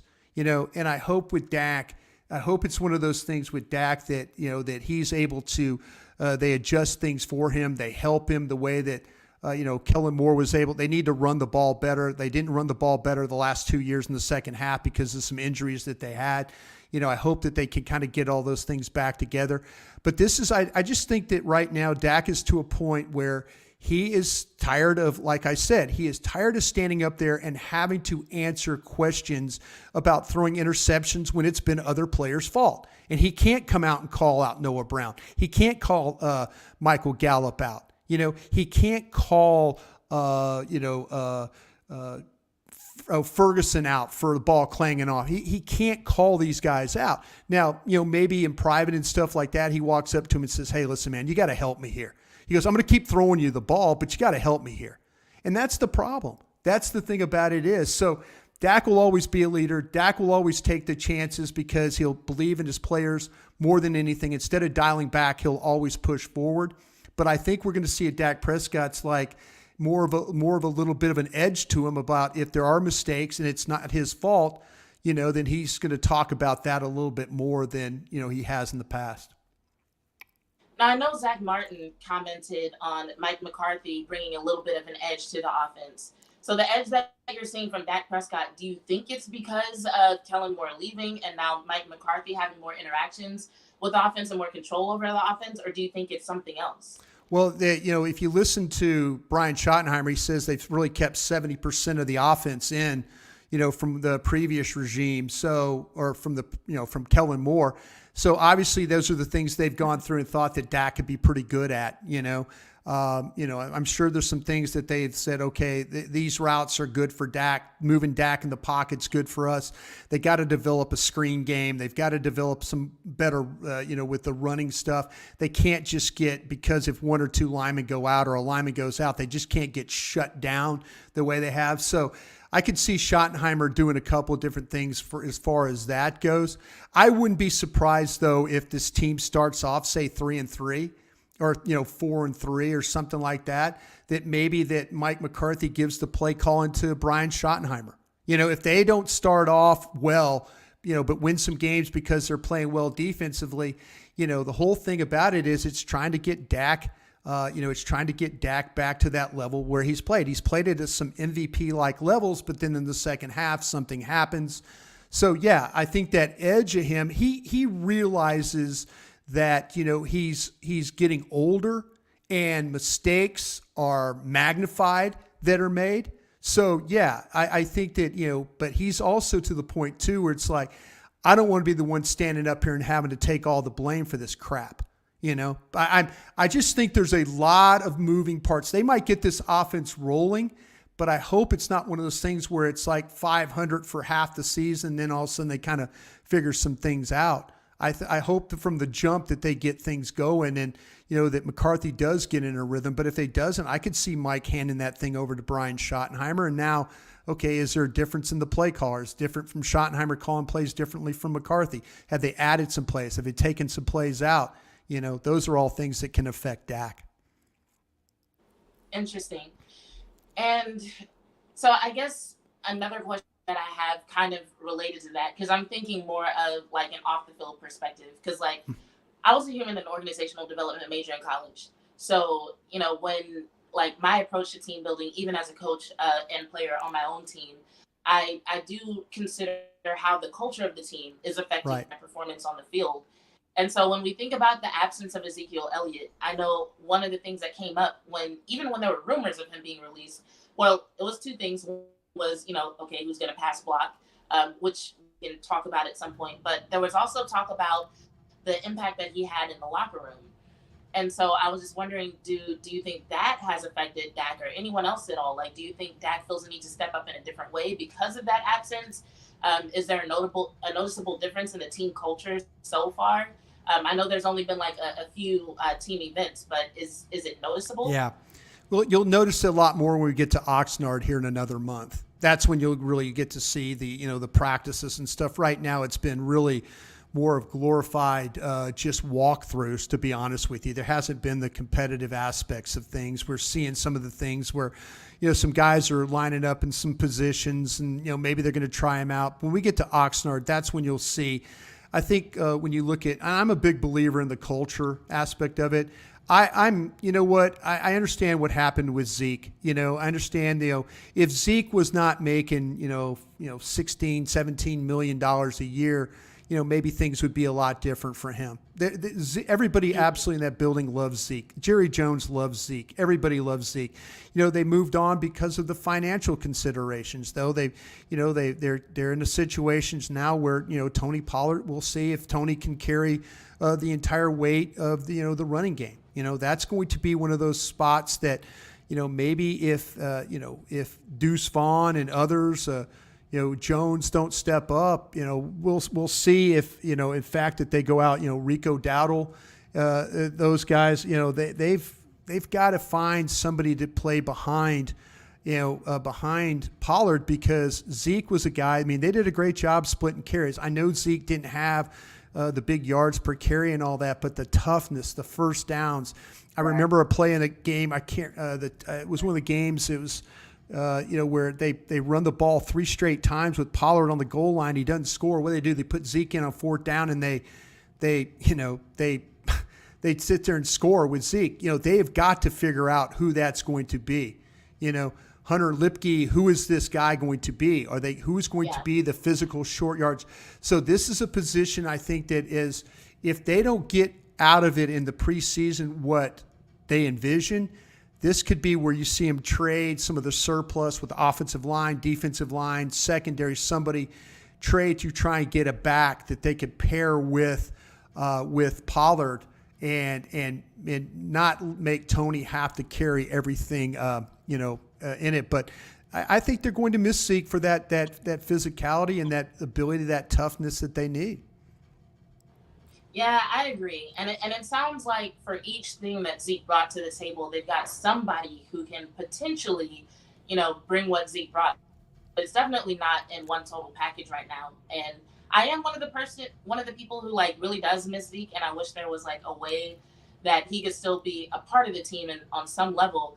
But, as far as bringing him back as a player, it's just thinking about Tony Pollard being on a franchise tag right now. Right. And you're in a position where you have to give him a fair shake. You have to know what his value is, because at some point they're going to have to reach a deal, and that deal needs to be based on truth, And so how do you really get to the bottom of that when you've got, somebody coming in and competing with him for RB1? And, there are some people who speculate that politics would prevent Tony Pollard from getting his fair shake at reps and snaps and so on and so forth. Yeah, we reported today on 105.3 The Fan that Pollard was more open and his camp was more open to potentially getting a long-term deal.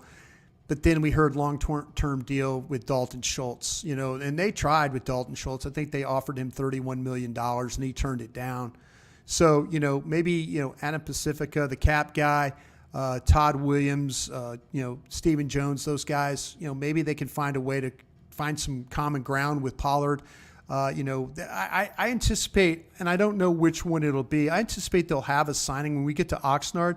There might be something that they're working on that one of these extensions, that maybe that we were kind of, thinking about, that they announce when we get to Oxnard. And I don't know if it'll be Pollard, but maybe they got something else in mind as well. Yeah, there's a lot of options as far as where they could go with re-signs and working on that. Real quick, Antoine said he asks you all the time and you don't reply, and it hurts. I mean, I can relate. You never replied to me before either, but there are a lot of people in your replies and in your videos. Do you tweet out of your account? Do you tweet at me out of your account? Antoine or us? Well, I know with Antoine, I know I've seen him before, and I apologize to him for that. But do you tweet at me out of your account? Yes. You do? See, yeah, it's funny. I've never, honestly, and I'm not trying to pull, be mean here or anything like that. I tweet, the first time I've really seen your tweets is when being on your show. Like when you tweeted that I was coming on your show. Really? I have never, honestly, and I'm not, I get a lot of ats. I get a lot of ats, and it's not a brag thing. Trust me, I could do without you. You guys got me covered. You know that Twitter's not my game, the best game that I run. But what I honestly, when people, if I don't get to you, I'm sorry. I really am. I do my best to get, but the first time that I've really knew, and I saw your comment about me, you didn't at me. It was through somebody else that I saw. And that's when I reached out to you about, okay, this gal has a problem with me. And that's why I wanted. I don't have a problem with you, and I don't know which comment you saw, because there was something that I said that It was the whole thing about, it was something to do. It was that whole DNA mess thing that people were talking about that. Yeah. So that's the first time I saw you, and I thought, okay, I'm going to give her an opportunity to rip my ass in front of everybody is what, and so, but but I didn't see it at Bryan Broaddus.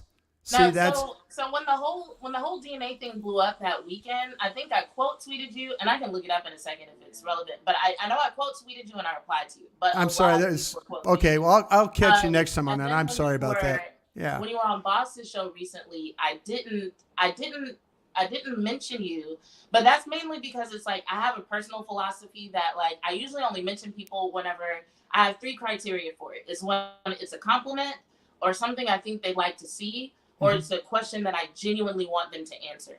Okay. And so those statements that night just didn't fit into that criteria. I had a lot of followers who I knew were watching the show.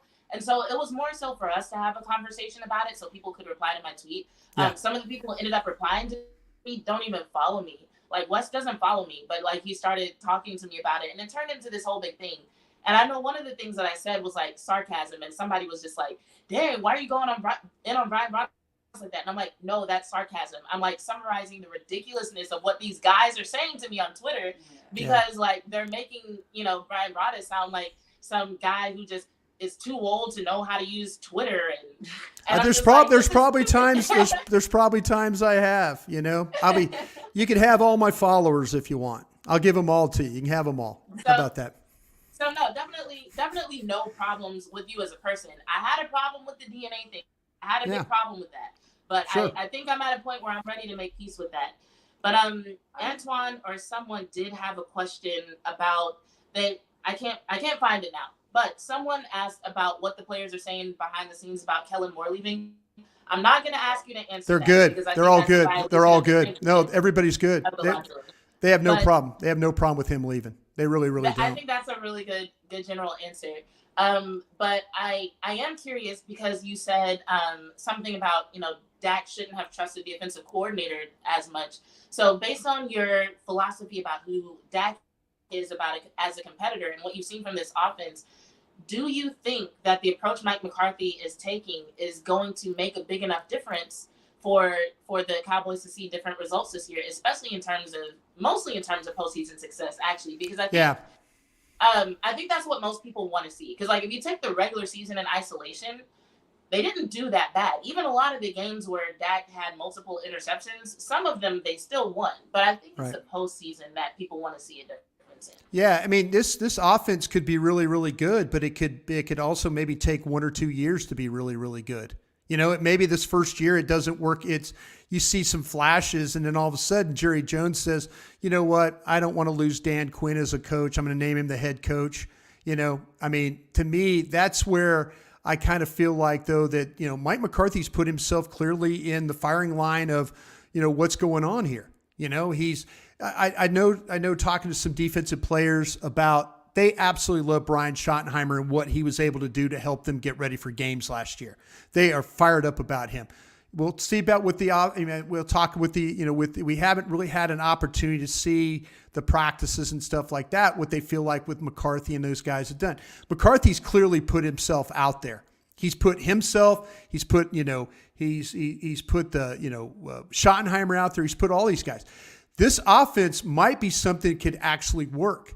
If it doesn't work the first year, Mike McCarthy might not be around to see the second year of it to see. It might take a little time.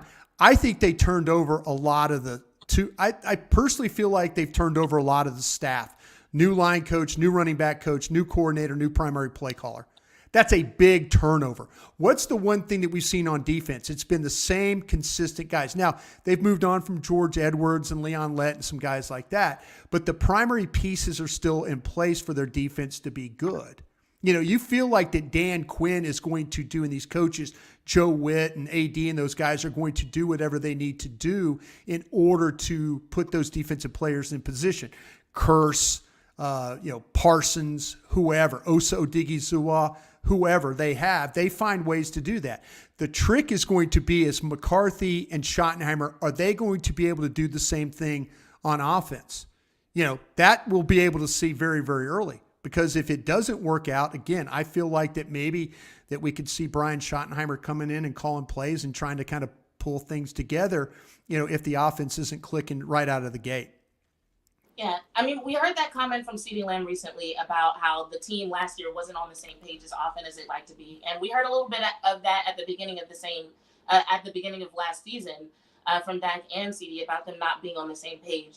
And so I think for a lot of fans, it feels really good to hear them say they're focusing so much on being on the same page, and Mike McCarthy talking about everybody understanding the purpose behind each play. So with that also translating to what sounds like Dak having more control over changing plays at the line of scrimmage. So I guess my first question about that actually is that an ability that Dak has always had, or is this actually new? Yeah, Dak has always had that ability to walk up to the line of scrimmage and get them in and out of plays.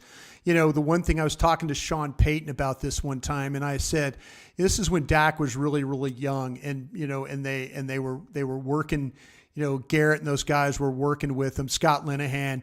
And Sean told me, he goes, I really admire what Dak Prescott's doing right now. And I go, what way? I go, he is playing well. He goes, yeah, but he walks up the line, and he doesn't change plays. He goes, I got a guy in Drew Brees. He will change every single play that I call. He goes, I just for one time would love to send in a play and have it be my play. But that's what to get. You get 7-8 years into a league, you have that ability to make changes.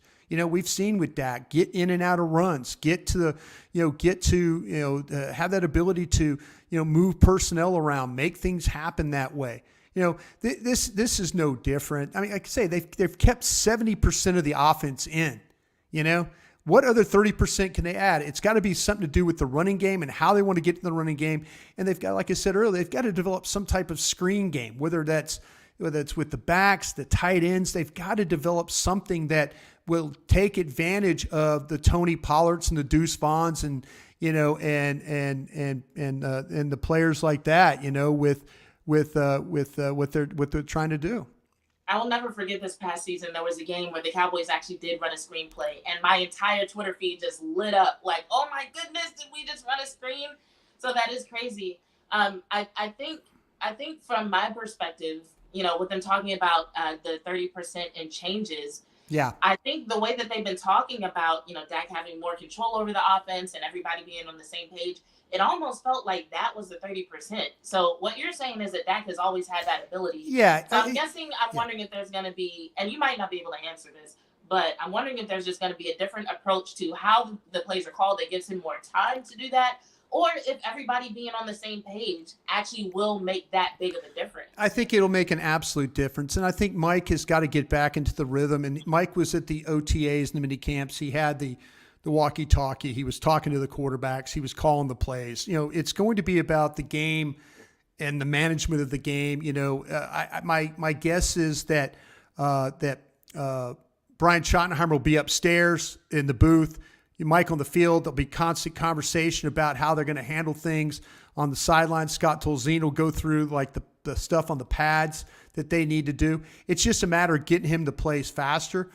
Dak has always had that ability. Like I said, though, it's just going to be like, can they get into a rhythm can Mike get into a rhythm once again as a play caller? When he was at Green Bay, and there's another team that I came from, so I have a lot of connections at Green Bay, and it got, you got a guy like Aaron Rodgers, again, like Drew Brees, veteran quarterback, calling plays. You send one in, he checks it, okay, we're in now another play, that kind of thing. So I think that Dak will always have the ability to make changes as he sees fit. He's always had that, but on the level of Mike getting him to play quicker, so he's able to do that, and then able to get in formations and stuff where they can go from, like they don't have to move a lot of personnel around to get into a certain play. That's going to be something that they're going to work on surely in training camp, and then as they get into the fall. Yeah, and I mean, I also think, once again, talking about Dak's leadership style, I think even if he has had that ability, I do believe that there's a difference between a leadership being, or not leadership, a leader being given like authority and being allowed to do something versus them actually being empowered to do it. So if nothing else, I think Mike McCarthy's approach to having Dak make certain changes and to having Dak have certain control over the offense, I think that'll at least empower him a little bit more. So maybe even with that empowerment, we'll see a different approach to how he changes plays at the line of scrimmage and the choices that he makes. So I'm going to remain excited about it. I'm going to try to stay optimistic until proven otherwise. And Well, I'm you'll sure see. Yeah, we'll all be at training camp, and you'll be able to see the practices and the one-on-ones and the team periods and stuff like that. That will give you an idea. You don't know how much Dak is going to play or the starters are going to play in these preseason games, but you can really get an idea with the way the defense is. I mean, you're playing against you're practicing against the top 5 defense. So every day you're going to be challenged. Zach Martin will be challenged. Tyron Smith will be challenged. Dak Prescott will be challenged by Diggs and Gilmore and Curse and Wilson and all those guys, Van Der Esch. They're going to be challenged, to have to be able to function in a way to be successful. Yeah, that's a really good point. Do you happen to know the dates for training camp yet? I know I'm going July 25th. And I think it's really unusual because it starts, I believe, on the 25th, 26th is the first meetings. And then they play. It's weird. We come back home for the first preseason game, and then they come back out for a week to play at Seattle, I believe. And then they come back home after that. So it's kind of a weird schedule, but I know the start date is the 25th, 26th is when we're out there. I I can't go at the beginning. So so it sounds like I should just wait till they announce the schedule before I book anything. Yeah, you're going to go out to camp? You're going to try and get out there? I'm going to try to. I can't make the beginning because we've got derby tournaments, roller derby tournaments, and then I'm a personal trainer, and part of what my company does is we go to various conventions and we actually do panels about fitness and physique. And so I have so much travel out through July, I won't be able to make it out there until sometime in August. I just don't know which days. Well, make sure, like I say, that they'll have the schedule up on DallasCowboys.com, I think will be. But I know, again, it's like out there at camp, it's come home for a preseason game. I know I'm going to be out there the 26th through the 5th of August.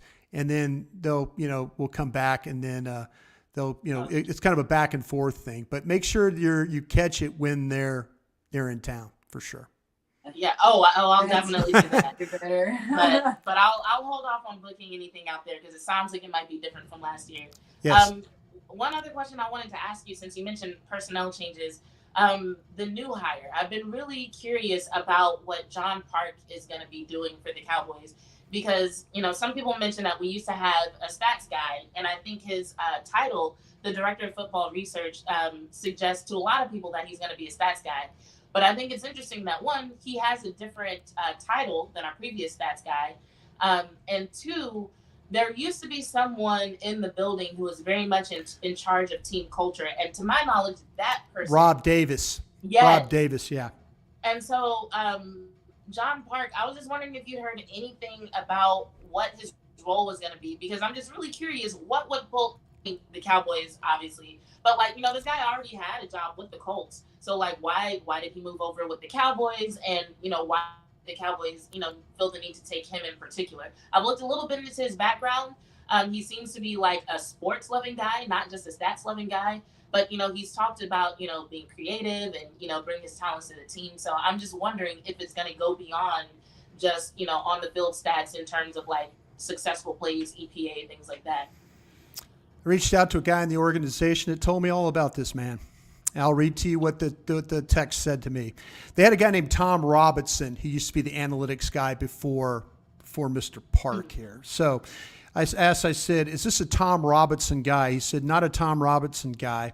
He's an analytics guy that knows football, highly thought of in the football analytics community, knows ball, and coaches relate to him.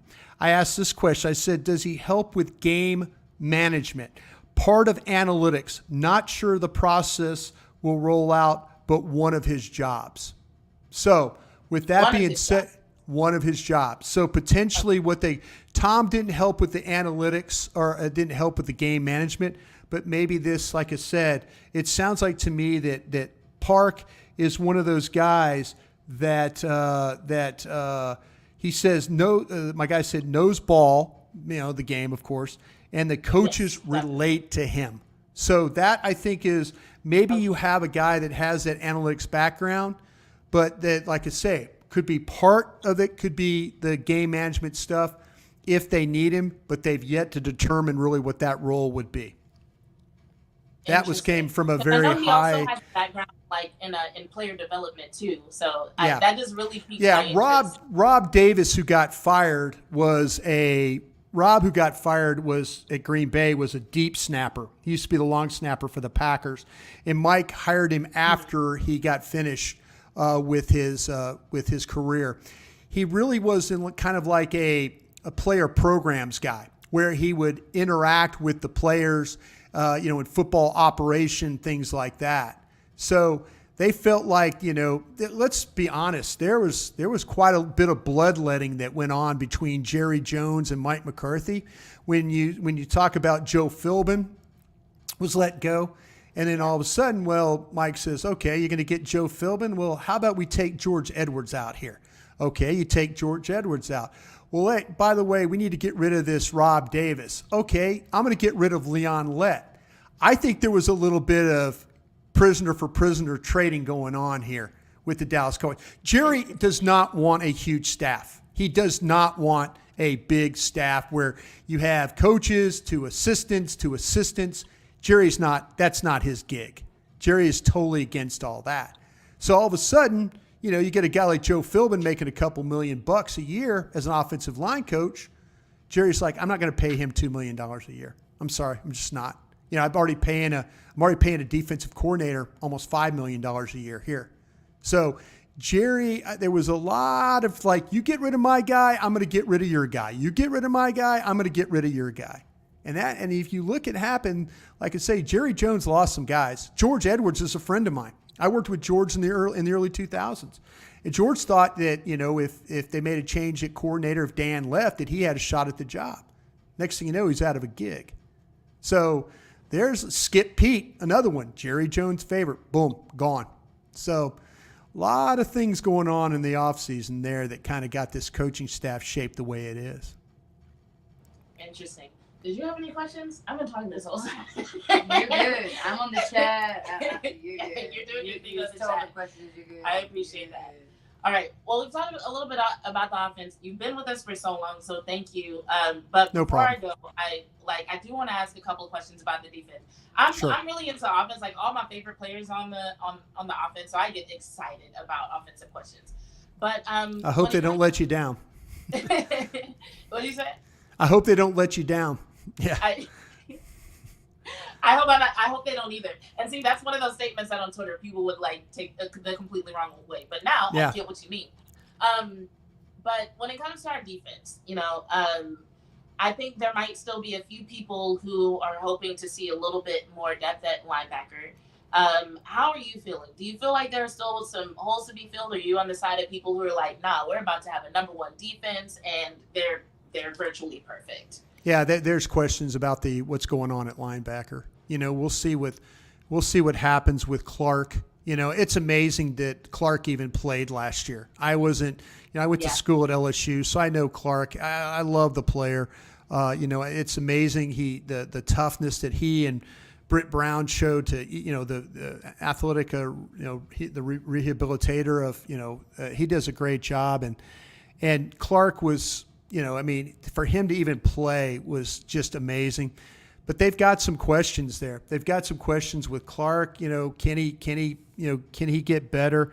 They've got some questions with Jabril Cox. Can he get better? Devin Harper. What you have in Leighton Vander Esch. Vander Esch is great. You know what you have in Curse when they bring him down in the box. He's just as good. So you really have to kind of figure out one more linebacker is what you have to do. So Clark was clearly a better player with Vander Esch on the field. When it was Barr and Clark, Clark wasn't as good. wasn't as good. So I kind of feel like, to me, that that they need to look at some depth there, and we'll see. We'll see. That's another thing. Running back, linebacker. These are if those guys don't work out behind Van Der Esch and Clark and those guys, I could very well see them going out and trying to trade. Go ahead and trade. Trade and get some pieces for that. For that position. Trade him, you said? Well, no, trade for some pieces. Trade for some pieces. Okay. So yeah, like the running back. Yeah, you got Gotcha. Parsons. You got Parsons. You got Van Der Esch, Clark, Curse. Depending on how they use their guys, the depth is going to be the real question here. About how these guys are able to play, because the depth is going to be on the special teams. And, if they're having to use those guys for teams, can they use them for defensive snaps? That's going to be a big question. I think there's some questions clearly at that spot on the defense. But as far as everything else goes, do you think that's like the only area of concern, or do you think there's? I would replace Malik Hooker at safety if it was up to me. I would try and find a true Malik Hooker. To me, had a really good game against the Colts, his old team. I think that Malik Hooker, there's some things that he's good at. I think he sees the field well. I don't think he reacts as well as he once did. At Ohio State, when he came out of college before he got hurt, I thought that this guy is going to be a star. And the Cowboys have gotten quite a bit out of him, but I think if they had a guy that had more range, more tackle ability but like I say, Wilson, Curse, those guys do a good job of tackling it. Just if they had somebody that had a little bit more flexibility, a little bit better turn to him, a little bit better range, that would be a spot that I would surely look at. But they're comfortable with Malik Hooker as the safety. I just would kind of look at it one. I would think that somebody with just like those things I talked about, the range, the tackle ability, the ball hawking ability and stuff like that. I think that's a guy that I would try and replace. Okay, that's fair. I mean, I think at this stage, we could point to, some sort of need in almost any area. And I mean, and to be honest, I do think we will have a top 5 defense, if not number 1. I do think there's that potential there, but at the same time, sometimes when people are talking, they're it almost feels like they're well, we got Micah Parsons. Of course, we're number 1. And I'm yeah, there are other things to think about too. But it you need Mossy Smith. I mean, I think yes. Oso Diggy-Zawa is going to be really good again. I think there were flashes that he had last year. I think he got wore down a little bit at the end. I really, really do like him. I like Sam Williams a lot on the defensive line. I think, I know when 105.3 The Fan, I was talking about last year with Dorrance Armstrong, and I thought that he was going to break out. I really liked, with Anthony Brown. Anthony Brown didn't play as well as I thought he was going to play, and he got hurt and all that. But Dorrance Armstrong played well for you. I think across the defensive line, I think that, with Chauncey Golston playing as the 3 technique, I like him better playing inside as I do as an edge. They've got some guys, they've got some depth at the position along the defensive line that, like I said, if they had to make a move to get offensive help, I think they could move one of those defensive linemen. I don't think anybody, Quentin Bohanna is who he is. I just don't. I haven't seen the development there, but, we've seen other defensive linemen under Quinn and AD, and those guys develop, and we just haven't seen it from Bohanna. I'll be interested to see what happens with Neville Gallimore. He was in the doghouse bad last year. Late in preseason games, they're playing him in these games just because he wasn't in good condition. I wonder to see if he'll have kind of a bounce back year after being in the doghouse all year, but. They've got a, like I say, linebacker, maybe the free safety. The corners look solid. The defensive line looks solid. I think they've got enough to what you're talking about to be a top 5 defense And I think there might be, there might be some games where they're going to have to hold them in these games until the offense kind of gets its legs with Mike calling the plays. And I don't think I heard you mention Kelvin Joseph. Like, he's somebody who I think a lot of people expected a lot from. Yeah, could be a safety.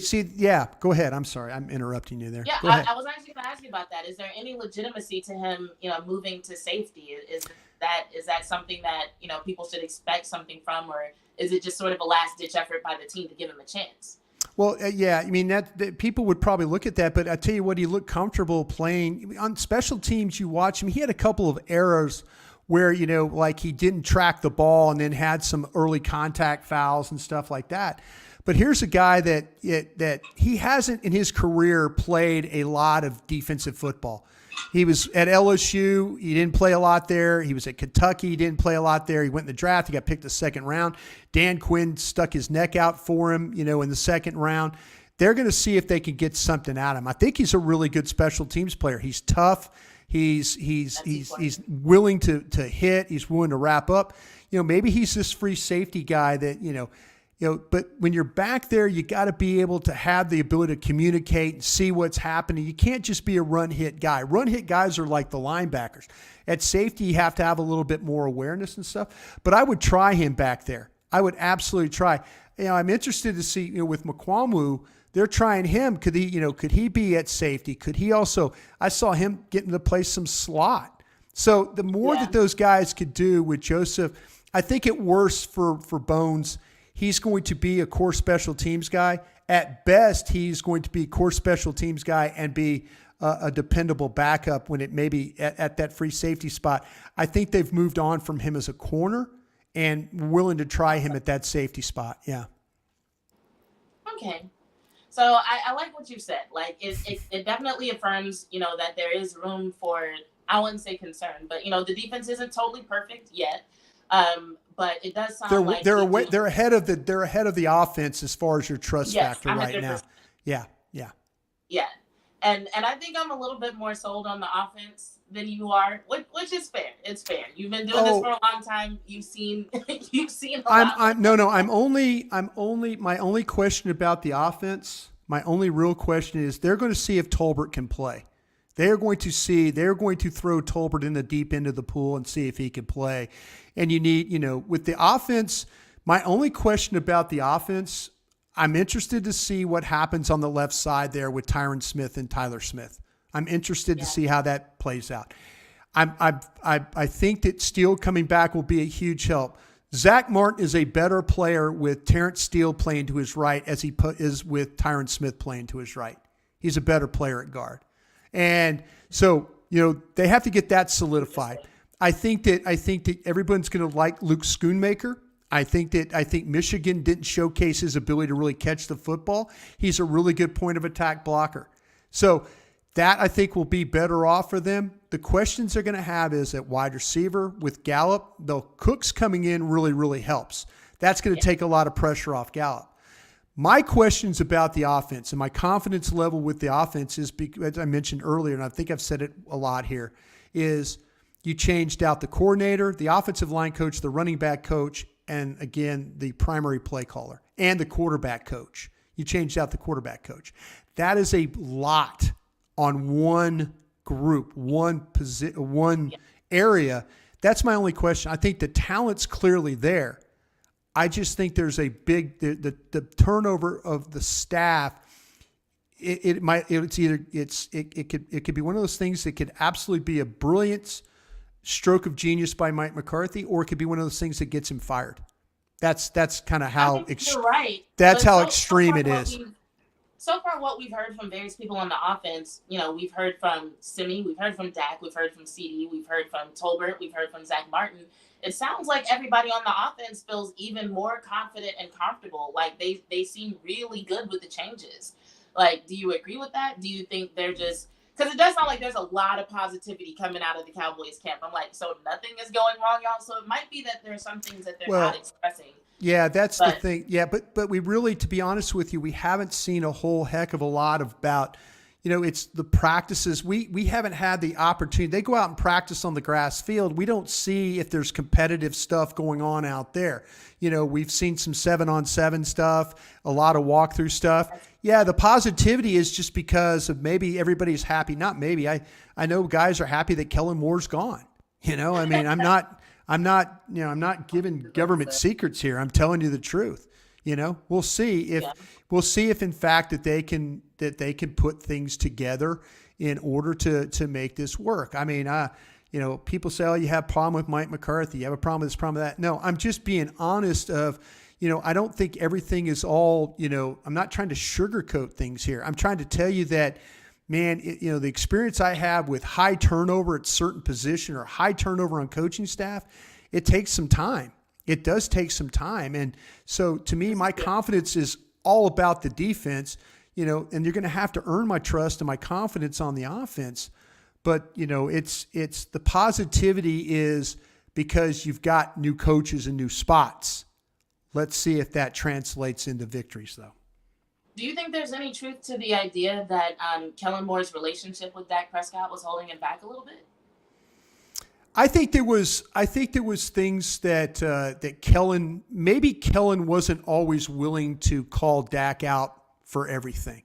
Maybe Kellen, where Dak is one of these guys that takes hard coaching really, really well. He takes that, again, talking to Dan Mullen, who was with him at Mississippi State, Dan would always talk about, man, you could get in this guy's face. You could get in, and Kellen is not that type of guy. Kellen is not a get into your face or confrontational type of a guy. He doesn't seem like that type of guy. No. And so maybe McCarthy will be that way with Dak. Maybe Brian Schottenheimer will be that way. I don't know about Scott Tolzien as a quarterback coach.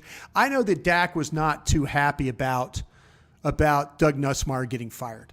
I don't think Dak was on board with that one at all. I think him and Doug had an excellent relationship, and that was one of those that kind of caught Dak by surprise.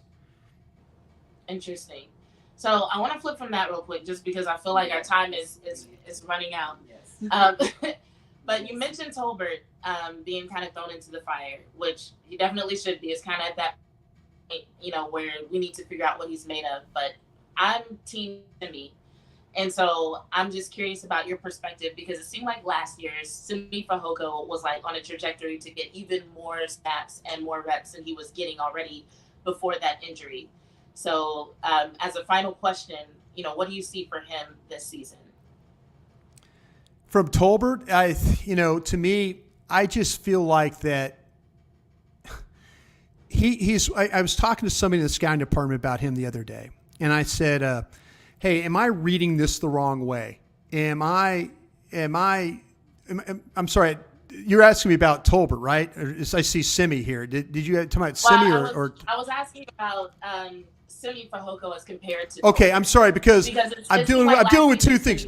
My alma mater's playing College World Series baseball right now, and I just saw they went out, and I looked down at the score, and the game's over. They lost to Wake Forest 3-2.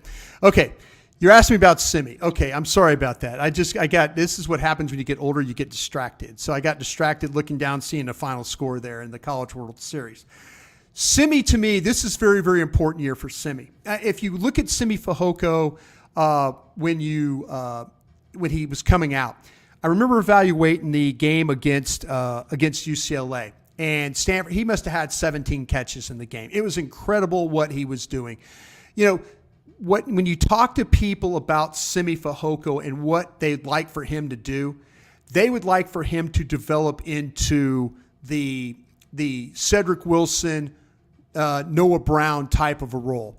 Special teams player, quality receiver, reliable receiver, guy that you could plug in, play a lot of different spots. That's where, you with Simi, he's one of those guys that, to me, he's got the talent, he's got the hands, he understands route running, he knows how to get open. He doesn't always separate as well. But the thing about it is, injury has kind of put him behind the eight ball in a lot of ways. He had a really good training camp last season, and then he got hurt. And so now, you're kind of like, he's always kind of dealt with that a little bit. But they want him to become, and talking to people in the organization, they would like for him to become the Cedric Wilson and the Noah Brown of the guy that they can use on special teams.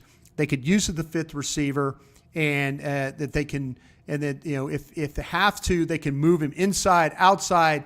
They can move him all different spots because he knows all the different positions as well. Yeah, he's definitely got the size and awareness to do it. So I could see that, and I definitely want that for him, because I think it would be the perfect role for someone with his size and considering what his athletic strengths are. So on that note, I'll let you go, because this has already gone on way longer than I thought that it would. But I do appreciate all the information that you shared with us, everything from Saudi princes to insight on the NBA, and also how you tend to handle Twitter conversations. So not too well. I obviously so don't. I don't handle Twitter too well. So I admit that. But I know, honestly, I do. Thank you guys for having me tonight. I really do appreciate. I really do appreciate you giving me this platform, the opportunity. It's not often that you get to interact with, ladies like yourself. You're doing a hell of a job. Keep rolling. Keep believing. You have to deal with guys like me. You get mad and all that. I totally get it. And hopefully our paths will cross again down the road somewhere. Yeah, hopefully we'll see you in Oxnard. I'm sure they will. All right. All right. Have a good night. Thank you so much. Thank you. Appreciate that. Take care, guys. Thank you. Bye. Training camp. All right. So I know you got to get to bed soon. You're trying to. I gotta eat. I gotta shower. I gotta go to bed. I gotta get up at 6. So on that note, if you follow us on Twitter, you know that we're going on a break. I don't know when we're coming back. We've never said when we're coming back from a break. So if you're new to following us and watching us, it's just part of the game. It'll probably be sometime in August, because we've gotten the habit of following the Cowboys. So if we do make it to training camp, follow us on Twitter if you want to find out how to support us in getting us to training camp, because it's not cheap. But if we do make it to training camp, obviously we're going to share some content about that. But I don't know when's the next time we'll be live. Yeah, we got some merch coming out. The site is ready, but now we've just got to set up payment stuff on the back end. But we've got some merch coming, and we've also got ways that you can just donate to the cause. So we'll have a couple ways that you can support us getting to training camp, so that we can go and bring you some interesting content.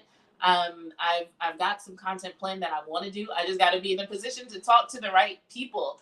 So I love you guys. This is the end of year 2.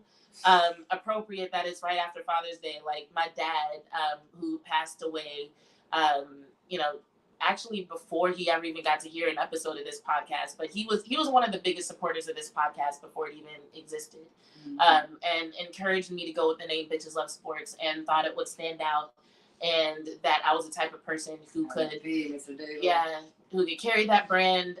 So shout out to him for believing in me. I miss him every day. So, happy Father's Day to all the people who are and who got to celebrate that with your dads. But yeah, we're going to go on break, but we'll still be on Twitter. We're going to be posting some throwback content.